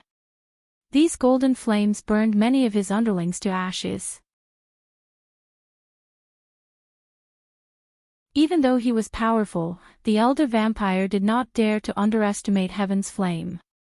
The elder vampire was a second late to react, resulting in Noah stabbing him in the shoulder. Bang! The vampire moved quickly to swat Noah away from his shoulder like a bug. Boom! Michael used the opportunity to dash at the vampire before punching him again in the stomach. Bang! With a single backhand slap, the vampire sent Michael flying just like Noah. After streaking through the ground for a few long, painful seconds, Michael picked himself up from the ground as the APD sent a dose of healing potion into his bloodstream. Noah, who stood a few meters away from Michael with tattered white robes, chugged the healing potion down and threw the vial aside. "He is too strong," Noah exhaled. For a moment, the three stood without raising a finger. "And you lost the sword." Michael looked at the sword stabbed into the vampire's shoulder. The sword almost looked like a needle due to the bloated size of the vampire. "Annoying bugs." The vampire bore his teeth to reveal the long, razor-sharp fangs. The two fangs were long and menacing as Sabertooth's canines. As he took a step forward, a large mace materialized in his hand. The mace almost looked as though it was made of blood rather than metal. With each step he took, the ground trembled. "Don't worry, your bodies will heal," the vampire menacingly grinned at Michael and Noah. If anyone else were in Noah and Michael's shoes, they would have started to shiver. The amount of pressure they both felt could crush any body-strengthening stage cultivator into a bloody pulp. Despite the pressure, they remained calm.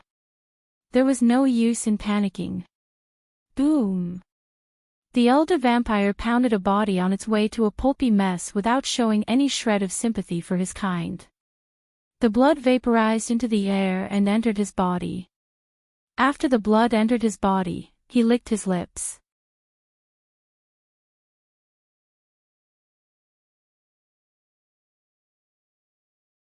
Chapter 5:12 Battle concludes. The elder vampire caught them off guard by suddenly dashing at Michael.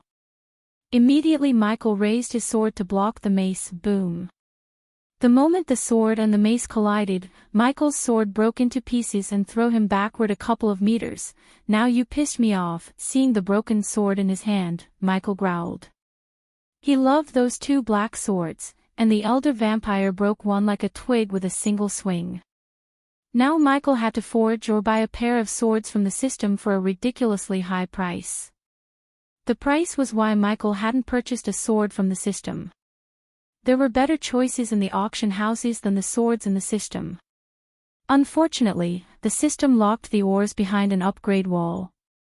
So without upgrading the system to a certain level, Michael wouldn't be able to buy them. Instead of wasting his badass points on a pair of swords that could be outclassed by swords forged in this world, Michael used the black sword given to him by the Cain elders. Seeing Michael standing with a broken sword, Noah turned his head to look at the white sword behind the elder vampire, several feet away from them. "Go get it." Michael nodded at Noah before dashing at the elder vampire. The elder vampire swung his mace, sending a crescent blood wave at Noah, but Noah raised his hand, firing a stream of heaven's flame to cut through the blood wave. On the other hand, Michael reached the elder vampire and leaped onto the vampire's belly. He climbed onto the vampire's stomach as quickly as possible before the vampire could react. Bang! Michael kicked the vampire's chin with enough force to numb his feet. "Arrgh!" the elder vampire roared, which sounded more like a roar of an annoyance than hurt. Michael tried to grab the sword sticking out of the vampire's shoulder, but before he could get his hands on it, the vampire tried to swat Michael with his big fist. Bang! Michael stomped the vampire's face, crushing its nose. Yet, the broken, crooked nose set itself in a matter of seconds. However, it pissed off the vampire as it began to grab Michael violently. Immediately Michael retrieved the tear gas vials from the system storage and broke the vials by crushing them on the vampire's head. Fuck! The vampire cursed as the tear gas made the vampire unable to move around by causing intense irritation to the eyes. Michael knew the tear gas could only be in effect for 10 seconds or so to a powerful being such as the elder vampire. Sometimes he was annoyed by alchemy. Almost every single potion and pill would lose its effect in front of a powerful cultivator. The celestial energy was an ultimate purifier than the arch energy. Even the most powerful poisons would be purified by celestial energy. This was why killing a cultivator above the soul refining stage was near impossible by means such as poisoning. It was also why the system charged a measly amount of 20,000 points. Granted, being an alchemist was a great way to get rich. Still, when it comes to battle capabilities, there weren't many potions and pills that could really give him an edge when battling beings with higher cultivation stages unless he could get his hands on some potent ingredients. Unfortunately, the damn system overpriced every ingredient to the point that brewing the portion would not be worth the price. Boom! The vampire had enough of Michael's annoying tactics. Hence, the vampire clobbered himself in the face with the mace. The shock wave threw Michael off balance. When he struggled to balance himself, the vampire punched him in the chest, instantly breaking several ribs. Fighting the pain, Michael cast the lightning dash to dash away from the vampire before the vampire grabbed him. Michael's arm was so numb that he didn't even feel the sting of APD. Even with the 90% pure healing potion, it would take him at least 5 to 6 minutes to heal his broken ribs. While Michael was coughing up blood, Noah leaped at the vampire with his white sword in his hand, lightning blade. Michael saw a thick bolt of lightning shooting from Noah's sword to the vampire's head. The pure white lightning momentarily blinded the vampire and flashed across the arena. Noah's lightning would have reached the vampire's head if he, a bloated disgusting mountain of meat and fat, didn't jump in the air, overhead kicking Noah like a football. The agility and athleticism caught Noah off guard, and not only Noah but Michael too. For a moment, the bloated vampire looked like a professional football player. That overhead kick was simply too shocking. Before the elder vampire lands on the ground, a blood-red torpedo shot out of the vampire's butt and soared through Michael. Boom! It exploded when the torpedo clashed with Michael's responsive shield. Fortunately, the elder vampire wasn't stronger than a soul-refining stage cultivator. Because of that, the shield absorbed 80% of the force. But the remaining 20% forced Michael several steps backward and broke his ulna like a twig. Damn it. Michael gritted his teeth in pain. He looked down at his forearm to see a bloody broken bone sticking out through the sleeves. He couldn't even imagine what would happen to him if he didn't have the responsive shield. Shooting missiles from your butt. Real matured, you ugly fuck, Michael shouted at the vampire before pushing back the broken bone back into his forearm. It hurt like hell despite the APD sending a healing potion into his bloodstream.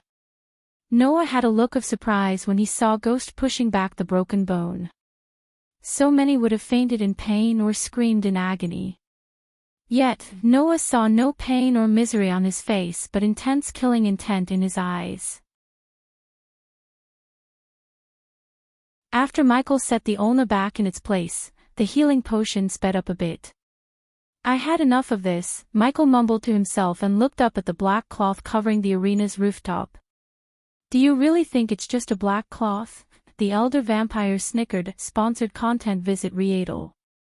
Me for extra chapters. Unless I want to, it's going nowhere. I am the overlord in this scene, the elder vampire oozed with confidence. The vampire stomped the ground as a sign of his dominance. I am Ghost, Michael's lips curved upwards, surprising the vampire and Noah. The next moment, Noah and Michael dashed at the vampire from back and front. Noah was the one behind the vampire, while Michael cast the lightning dash spell to face him head-on from the front. System scan completed. The dark net is a web of complicated runes and arrays intervene together. The system requires 200,000 badass points to disable the dark net.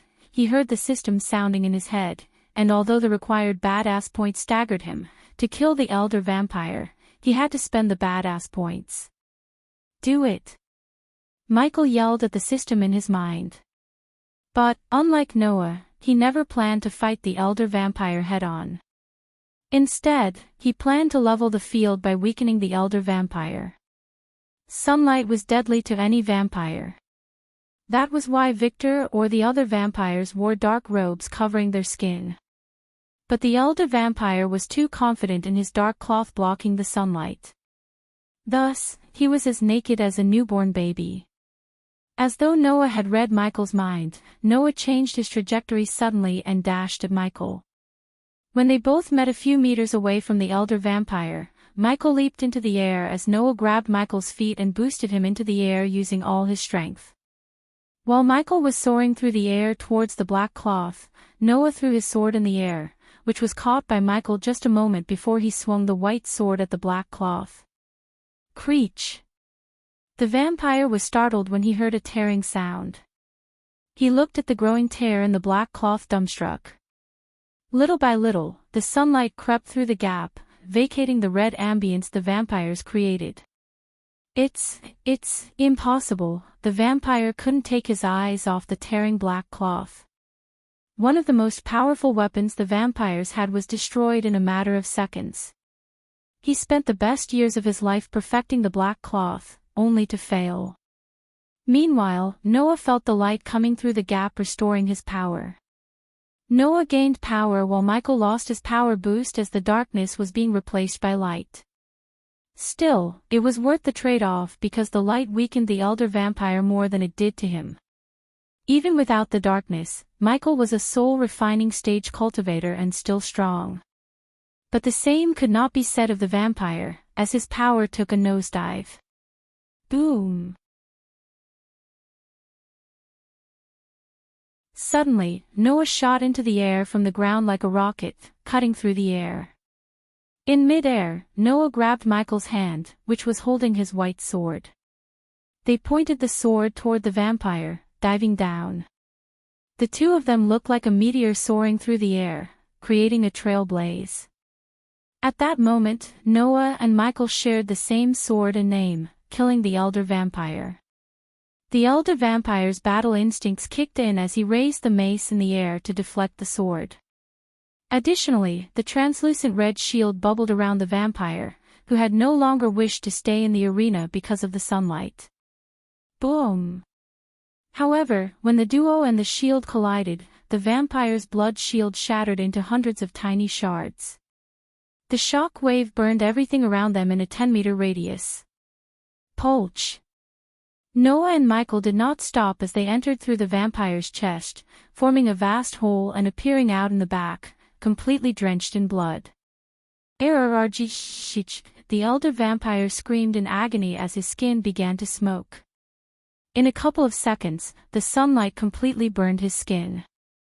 Then, coupled with the huge hole in his chest, the vampire staggered aimlessly. Finally, after a long tiresome battle, they slew the elder vampire. However, Michael frowned as he didn't hear any notification from the system or receive any experience points.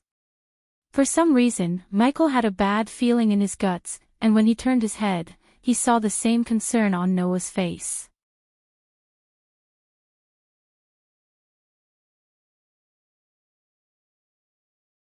Chapter 5:13 Noah and Michael dead. Noah and Michael stared at the fallen vampire without batting an eye. Then, all of a sudden, the vampire began twitching his limbs. Soon, his whole bloated carcass trembled violently as yellowish goo oozed out of the tumors in his body. The strong putrid smell of ammonia and sulfur overwhelmed Michael's senses. It was quite nauseating as Michael had a strong urge to throw up. His face was turning green when the vampire's body began to bloat while his body released a green mist. "He's gonna explode," suddenly Noah shouted. In a snap of time, Noah cast the void step, grabbed Michael by his hand, and dashed into the air. Michael had zero clue how Noah found the vampire was about to explode. But just as he said, the vampire's body bloated rapidly, releasing more and more green mist until it exploded. The explosion wasn't a small one. It was as though a mini atomic bomb had gone off. One could see the mushroom cloud from 100 miles away. Every single building within the 1-mile radius from the arena turned into ruin, and the Alchemy Guild, one of the oldest buildings on the Azer continent, crumbled down. Almost for an hour, no one could get closer to the arena, which was now nothing but a crater of ashes. Then, as Mother Nature had given the city her blessing, the dark rain clouds gathered above the arena and began to shower the city with heavy rain. The heavy rain quenched the heat radiation and settled the dust clouds around the arena. The rain also put the houses on fire and prevented the fire from spreading. At that moment, the sky was full of people and warships. The Guardians, the Holy Church, the King's Men, and every single noble family in Idrizel arrived at the arena to fight the vampires. It was a real pity that many were caught in the explosion and burnt to a crisp. Still, each of them received backup and brought their own rune masters and mages to control the fire and isolate the area. Since the dust storm settled down, revealing the ground below, several people descended to investigate the area. Alicia and Norvin were among them. Noah. As soon as Alicia's feet touched the ground, she shouted out loud. Careful, what the hell happened here? Can you see anything? The guardians behind her murmured. The heavy smoke and the ash from the explosion prevented them from seeing everything clearly. There was nothing but smoke and ashes as far as they could see. While they were aimlessly strolling in the smoke, a group of 12 men robed in pure white robes appeared above the ruins. The long white beard, the staff in their hands, and the pointy hats on their heads gave them an exotic mage vibe. Right at that moment, they formed a circle around the ruins. Surprisingly, the heavy rain couldn't drench them as it drenched everyone else. These mages remained as dry as a desert possible because of the translucent force field around them. Air purification, each of them chanted the word as they raised their staffs in the sky. From each staff, a bright light shot to the sky and met at a center point, forming a radiant orb of light. A few seconds passed when the orb of light transformed into a spinning chakra with a mile radius. Countless indistinguishable signs and letters formed the chakra. The chakra's brilliance lit the entire city of Oxshore and provided the people the comfort they needed.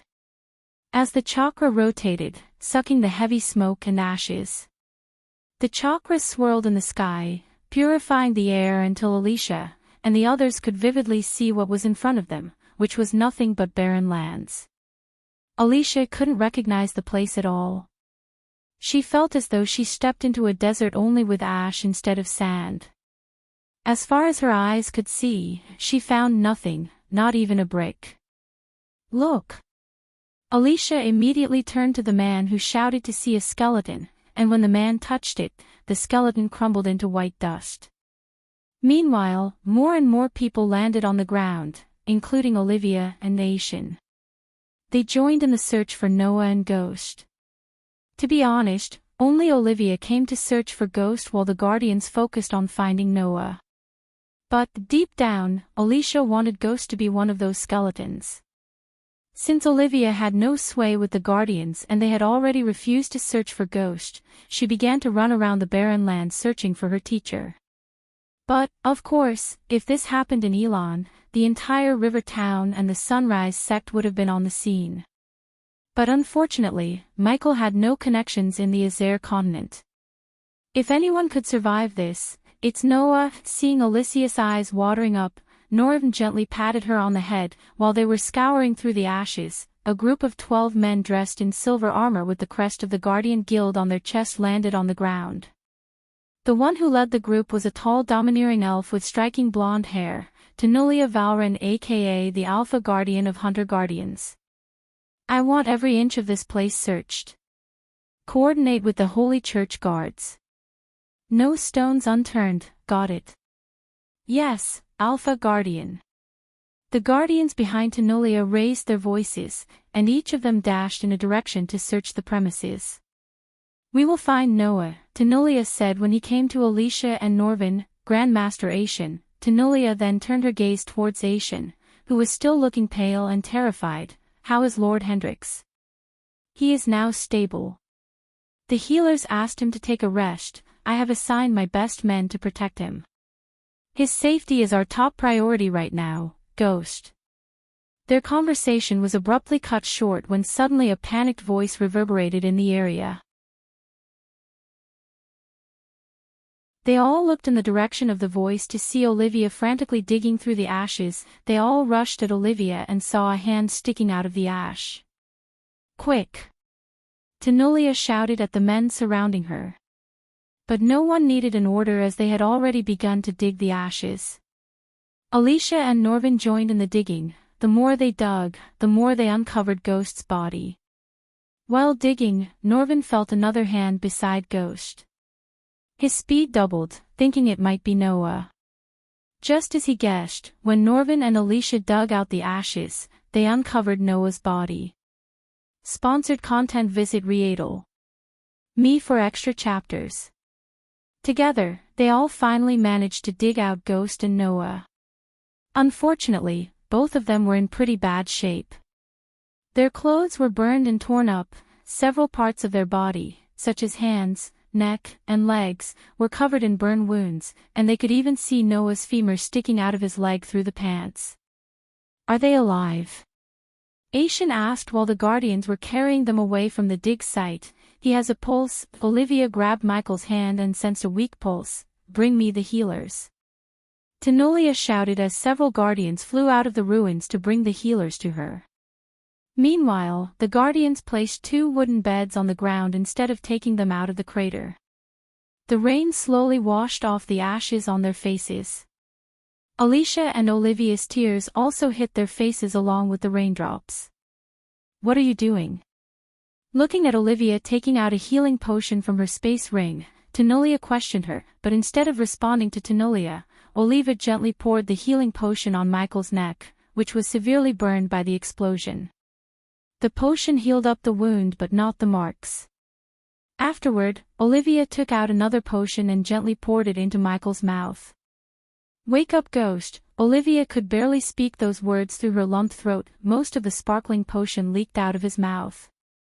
This was why the others waited for the healers. Instead of dumbly pouring the potion down an unconscious man's throat, the healers would turn the healing potion into an easily absorbed vapor and send it through the patient's skin pores. However, Olivia had neither patience nor trust in the Guardians after she read how they try to drive people by hiding the vampire's existence from the world. As a result, not only Olivia but many people shared her thoughts and lost faith in the Guardians. After what happened in Idrizel spread across the world, the majority of the people would blame the Guardians. However, the Holy Church was already on a secret mission to dethrone the Guardians. Today, they received an ultimate weapon to use against the Guardians. Tenolia or the others didn't give a damn about Ghost. Hence, they didn't stop Olivia from pouring vial after vial into his mouth. Instead, except for Aishan, they all focused solely on Noah. Suddenly, before the healers could arrive, Ghost's finger twitched. "Ghost." The sight of Ghost's pinky finger twitching may be the happiest memory she had ever experienced. Michael gasped for the air, opening his mouth. Immediately the healing potion in his mouth went down his throat. As soon as the healing potion reached his throat, the wounds on his body began to close up. The redness gradually returned to his body as they all stared at Ghost's breathing, getting heavier and heavier. Looking at Ghost responding to the healing potion, Alicia wasted no time. She took out a bunch of healing potions Noah brewed and smeared them on Noah. Wait for the healers. Tenolia didn't want Alicia to choke Noah with healing potions. She had witnessed many unconscious soldiers die because their fellow soldiers tried to pour down healing potions down their throats. There was a reason why the battlefield had healers and tents to treat unconscious soldiers. With a flick of her wrist, Tenolia paralyzed Alicia before she killed Noah. On the other hand, Olivia kept shaking Ghost by his shoulder. His eyes abruptly opened, shocking everyone. "You whack." As soon as he opened his eyes, he turned his head, throwing up blood. "Ghost." Olivia's motherly instincts kicked in as she held his head sideways to make his vomiting as comfortable as possible. She kept patting and brushing his back while Michael continued to throw up blood. A few minutes later, Michael finally stopped coughing up blood.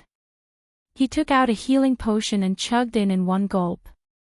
"Teacher," Olivia said, but Michael raised his finger, wordlessly telling her to wait. He then stood up from the bed and took out another glimmering jade vial. Under their stunned gazes, he emptied the potion into his mouth. The miraculous potion healed his burned skin, visible to the naked eye. "Arg," Michael growled as he rotated his head, producing cracking noise. "I am never judging a competition again."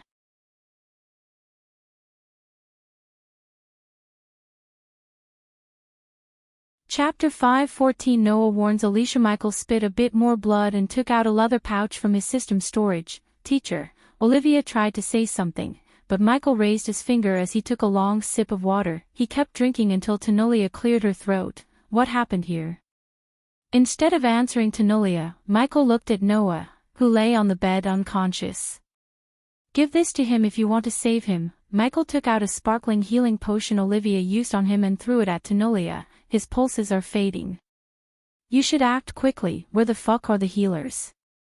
Alicia shouted. He is right. Norvin nodded. We can't waste a single second. Soon, the golden Babaru snatched away the healing potion from Tenolia and poured the potion into Noah's mouth before anyone could stop him. As a golden Babaru, not only could he sense life signs but also sense whether something was poisonous or not. Hence, Norvin didn't hesitate to give Noah the healing potion because he sensed no poisonous energy. His finger twitched as soon as Michael's potion touched Noah's mouth. Michael sighed inside. He never thought he would be indebted to Noah. Yet, when the vampire exploded, Noah saved him by casting a protective shield around them. Besides, the system surprisingly urged Michael to save Noah. As for why, the system gave him no answer. So if it weren't for the system, Michael would have left Noah to die. Noah! Alicia shouted, tears rolling down her rosy cheeks. How long was I out? Michael asked Olivia, ignoring Alicia. Despite the risk he took, Michael received only 300,000 experience potions and 10,000 badass points for killing the elder vampire. Michael wasn't happy with what he received since he almost died. After the elder vampire exploded, Noah cast a protective light shield around them. But unfortunately, the shield could only cover one person and Noah let the shield save Michael instead of himself. Michael would have chosen himself and not Noah if the roles were turned. 6 hours, Olivia shocked Michael. Damn it, Michael yelled at himself. He was completely unconscious. This was the closest Michael came to death. When he and Noah went through the elder vampire's body, he took a flesh and blood sample. At least something was worth the risk. Using the samples, Michael was confident of brewing a potion that might cure vampirism. Tell us what happened, Tenolia coldly exclaimed. Vampires happened. Didn't those who escaped tell you? Michael stretched his arms and legs while responding to Tenolia. He looked down on him to see his clothes ripped and torn. The black robes now looked dirty brown. Under their gazes, Michael poured down the water in the pouch onto his head, washing the ashes off of his hair. Then he willed the system to equip a new set of robes. The explosion. Tell us about that, Tenolia asked, not minding he's changing his robes like he was going on a vacation. You know the one scary one who tried to kill Lord Hendrix? Michael asked, looking at Aishan as the old man nodded. He exploded. For a few moments, no one uttered a word until Norvin managed to find words. Why? Because we killed him. Who do you think cut open the blanket covering the arena? A glint of shock and surprise emerged in Tenolia's eyes. Michael expected her to be shocked. Obviously, the Guardians would have tried to destroy the Dark Cloth and failed. Michael paid a whopping 200,000 badass points to disable the runes and erase into the dark net. If the system charged that much, there was no way the Guardians could have cut through the dark net in a short amount of time. Thus, her shock didn't surprise Michael. Cough. Subsequently, Noah coughed up blood just as Michael did. Michael was glad to see everyone was focusing on Noah instead of him. I assume your competition got the boot, Olivia cried and laughed at the same time as Michael wrapped his hand around her shoulder. I am sure your team would have won the competition. Michael rubbed her shoulder playfully. I don't give a damn about the competition. You scared me to death, she purred like a little girl. Next time, I will run away with you. Happy? Michael laughed. Michael turned his back on Tenolia and her group to leave the area when he heard Tenolia's voice once again. You cannot leave. Olivia saw the smile on Michael's face vanish into thin air. He turned back and looked Tenolia in the eyes. Why? 1. We still haven't figured out what happened here. Second, we have a witness claiming you killed Lord Gabriel. Several dark lines formed on his face as he creased his brows. Standing beside Michael, Olivia shared the same look. Killed Gabriel. Ghost tried to save him. I saw that in Grandmaster Aishan too, Olivia defended Michael. Michael turned his gaze to Aishan, who immediately avoided direct eye contact. I am not sure what I saw. Everything happened so fast. At this exact moment, Michael had a strong urge to kill Aishan. However, it wouldn't take a genius to figure out that the witness was none other than Alicia, who held a grudge against Michael for exposing her brother and destroying his life.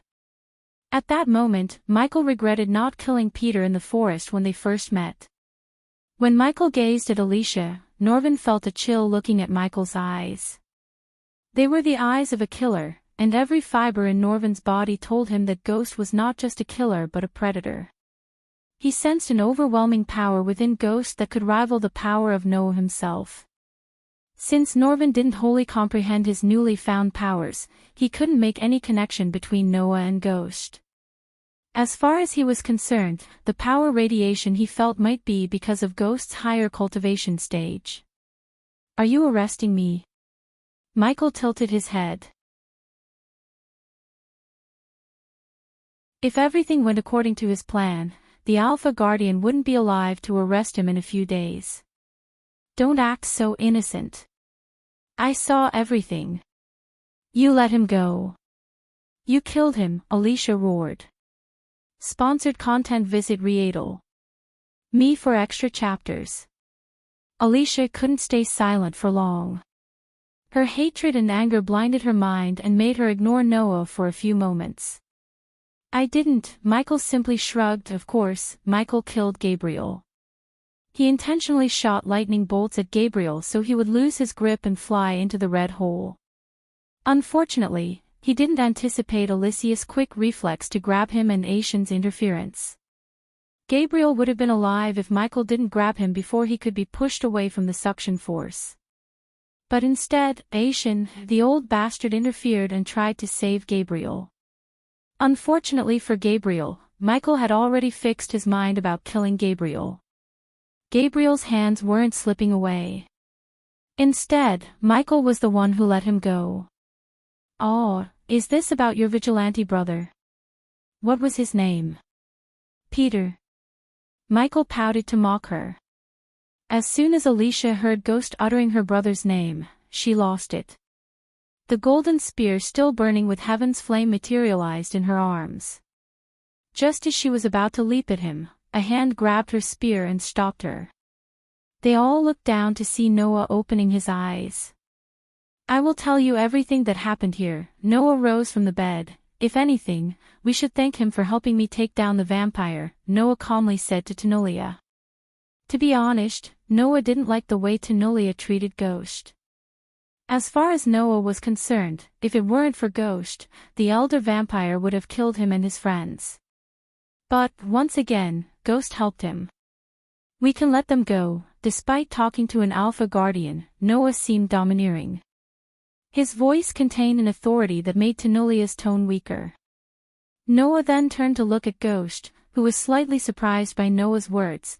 I thank you on behalf of the Guardians for your help, Ghost. I'm in your debt. Well, it's your lucky day as you have a chance to pay the debt. Michael yet again completely ignored Alicia and smiled. You've been engaged to her. Michael looked at Olivia and then turned back his gaze to Noah, but she's in love with someone else. So I'd appreciate it if you annul the marriage agreement. Consider it done. Noah nodded. Olivia felt like a mountain of pressure being lifted off her shoulder. She let out a deep sigh. Thank you, Master Noah. Olivia bowed to show her gratitude. She didn't expect Noah to be so generous. So many young masters considered annulling a marriage a shame, but Noah was so benevolent. No. I should be the one asking your forgiveness. If I knew you were in love with someone and didn't like the marriage, I wouldn't have agreed to it. No. How could you have known? Olivia shook her head. Now that everyone got what they want, I should take my leave, Ghost." When Michael was about to turn back and leave, Noah called him. Michael saw Noah extending his arm, and with a nod, Michael firmly shook Noah's hands. After everything was said and done, Michael left the place with Olivia. They both shot towards the sky and disappeared into the dark clouds, leaving Noah's group behind. What was that? The moment Michael disappeared into the clouds, Tanolia coldly asked Noah, "Forgive me for taking up the authority, Alpha Guardian. But we need to make allies instead of enemies. This vampire threat is not a joke. A single vampire decimated one of the highly protected places in an hour." Noah looked around and sighed. "If we want to defeat them, we need powerful allies." Considering Tanolia knew about Noah's identity and how important he was to the guild, she remained calm, although she didn't like how Noah interjected and disrespected her rank. Then Noah turned his gaze towards Alicia, who was trembling in anger, and Alicia, "The sooner you accept what your brother did was wrong, the better. If it weren't for Ghost, someone else would have exposed him." Norvin's jaw dropped a few inches as he was utterly shocked by how coldly Noah talked to his sweetheart. It was the first time Norvin had seen Noah treat Alicia coldly. The burning spear in her hands disappeared, along with the anger in her eyes. Instead, her eyes got filled with tears. "This feud of yours with Ghost ends now. We would investigate impartially and serve justice if he had anything to do with Lord Gabriel's death. Do not let your hatred blind your mind."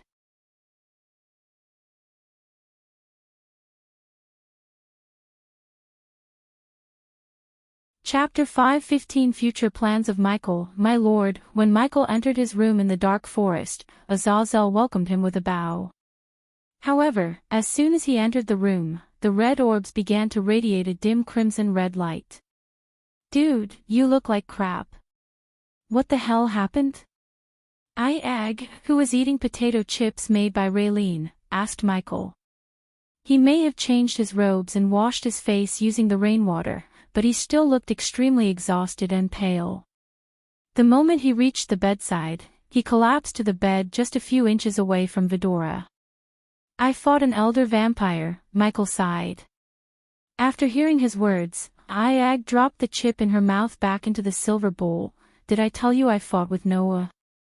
Michael said, looking at the dark ceiling. Then, he turned his head to look at Azazel before Vidora could ask what happened in Idrizel from the beginning. "Connect me to Eladir. Something is drilling my mind, and I think he may have an answer." "As you wish, my lord." Azazel waved his ghostly hand as a 32-inch mirror materialized in the air a few meters away from the bed. Michael rose and willed the system to establish a connection with Eladir through the earpiece. Several seconds later, the mirror flickered as Eladir appeared in the mirror. Currently, Michael could see numerous drawings on the wall behind him and a messy bed behind him. "My lord," Eladir slightly bent his waist to show his respect. "Is there a god of light, Eladir?" Michael's sudden question put a frown on Eladir's face. "Not as far as I know, my lord. But when the god of darkness exists, it wouldn't be illogical to say there is a god of light too."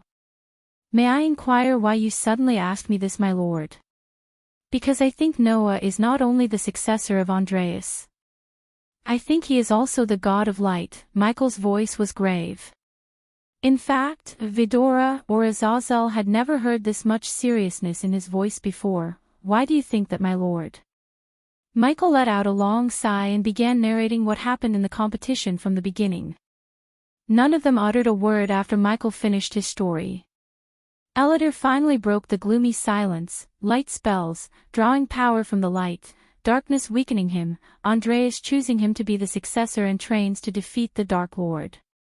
Eladir rubbed his chin as his voice trailed off. "Everything makes sense, my lord." "You might be right," said Eladir after pondering the matter for a long few moments. "That must have been the reason why the system told me to wait until it reaches version 8. He is a god. Just like me," Michael said to himself. "If it's true, we have to be more cautious than ever before." Michael heard Cain as everyone except Michael locked their gazes with Cain. "Also, if you could connect the dots, Noah might be too. So we have to stay as far as possible from him." Hearing them, Iag couldn't help rolling her eyes. Why can't we just go and kill him while he's still weak? No, Aladir immediately raised his voice. We must not underestimate Andreas and the Skyhole. You have only one runemaster, me. But they have countless, and if I'm right, Andreas would have made sure no harm comes to Noah. Michael agreed with Aladir with a nod. When Michael injected Noah with a healing potion using the APD, he felt a gentle force resisting the potion for a moment. To Michael, it felt as though Noah's body scanned the potion and filtered it before letting the potion into his bloodstream. In case Michael tried to inject Noah with blood tonic, he had a feeling Noah's body would have rejected it by destroying the nanites. As Michael was deep in thoughts, Aladir once again broke the silence that haunted the room. The best course of action would be to stay away from Noah and raise your army in the shadows for the great war yet to come. My lord, where should we go? Sarba felt a lump forming in his throat in the sadness of leaving the place he has grown to love. Ghost will go to R. Michael cracked his neck as his mind quickly formed a plan. Let me guess. You are planning to kill more people in Elon as Lucifer. Michael nodded but chose not to explain in detail. He couldn't just say he has to get more experience points by killing people so he could get stronger. Why not Jisal? We are absolutely safe there, asked Sarba as Michael sighed. We can't be sure until we know everything about the Guardians and the Skyhall. Then what's the plan? Aya asked Michael as he turned back to look at them. Simple. Ghost will move to R and establish himself there. Lucifer will eradicate Noah's potential allies and weaken him in Elon and Azair. The Dark Lord will build an army in the southern continent. I can feel the excitement in my veins. Iag grinned. Do you have a contact in R, my lord? Azazel asked Michael and drew Michael's gaze towards him. Eve Voldegard. As soon as Michael uttered the name, a glint of surprise emerged in Eladir's face. Voldegard. Is she a relative of Lane Voldegard? Michael nodded. Yes. She didn't talk about Professor Lane, but I think there is some history between Lane and Voldegards. I will gather more information and try to exploit whatever there is to strengthen ourselves. Michael looked at everyone to see if anyone had something to say. However, they all nodded in agreement with his plan. When are you and Gaia coming here? We should all move to R together. Speaking of Gaia. Where is that snake? Iag smiled. Although Iag didn't show, she missed having Gaia around so much. Without her, the dark mansion felt gloomier than ever. It was rare to see Elite smile, but thinking about Gaia, his lips curved upward, revealing an alluring smile. Sponsored content. Visit Readle. Me for extra chapters. She is having the best time of her life in the combat class. Yesterday she brought hundreds of snakes and set them free in the classroom. There are still many students in the infirmary healing. These snakes were poisonous. Asked Aya with a devilish grin. Very nice. Damn it. I wish we were there to see them screaming and crying. Did they scream and cry?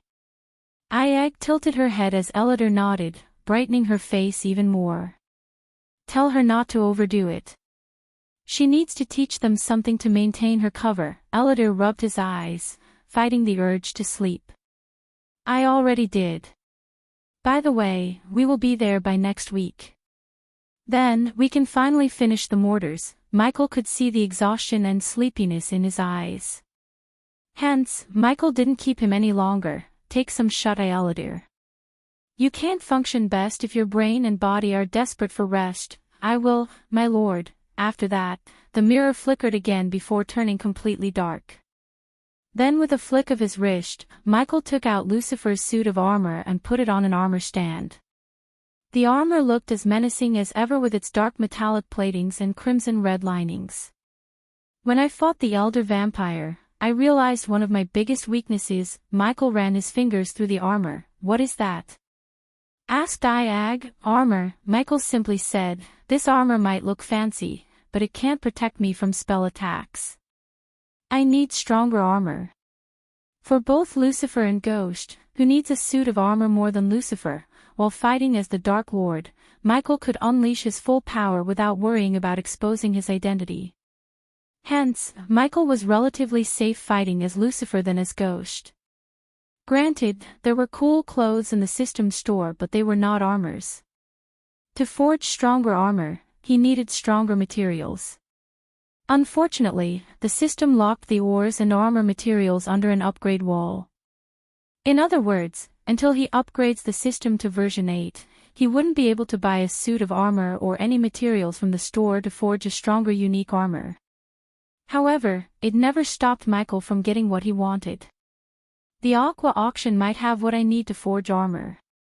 Eve said she knows some blacksmiths who are capable of forging any sort of armor, also we should recruit a loyal blacksmith. Might be a good place to start looking for suitable candidates, Kane reminded Michael. To become a blacksmith himself, Michael would have to pay the system a whopping 700,000 badass points, and it would make him just a 1-star blacksmith. However, if he found one with a blacksmith specialty, he could turn him or her into a 5-star blacksmith for 1.2 million badass points. Compared to alchemy, smithing was in a different realm. But, coupled with his inventor trait, Michael knew he would be able to create some nasty weapons that could change the tide of the war. Of course, Michael planned to become one himself in the future.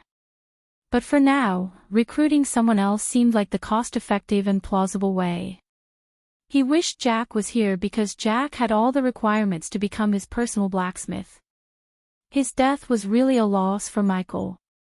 Loyalty should be the key here, Sarba said in his soft voice as though he read Michael's mind. I am pretty sure we can find a desperate dwarf who would be willing to become the Dark Lord's subordinate in our. Michael devilishly grinned. Excitement rushed through his veins, thinking he was finally going to the most powerful continent of all. My lord, suddenly Azazel called him as Michael turned around. Today is the day we asked Miss Payton to meet you and Maven. Oh, the assassination of the Alpha Guardian. I almost forgot about that. But you haven't killed her yet. I asked Michael. I will. Let's go meet Payton, shall we? Michael willed the system to equip his armor as the suit of armor vanished from the stand and appeared on Michael except for the last piece, mask. It appeared in Michael's hands as he slowly put it on his face. Where are we going? Asked Sarba as they flapped their tiny wings to take off from the bed to Michael's shoulder. To the crypt. Michael activated the runic teleportation, and the next moment, he just vanished into thin air, leaving Azazel behind. You're tuning into the Path of the True Immortal YouTube channel. Don't forget to subscribe and join us on this journey to catch the most captivating stories.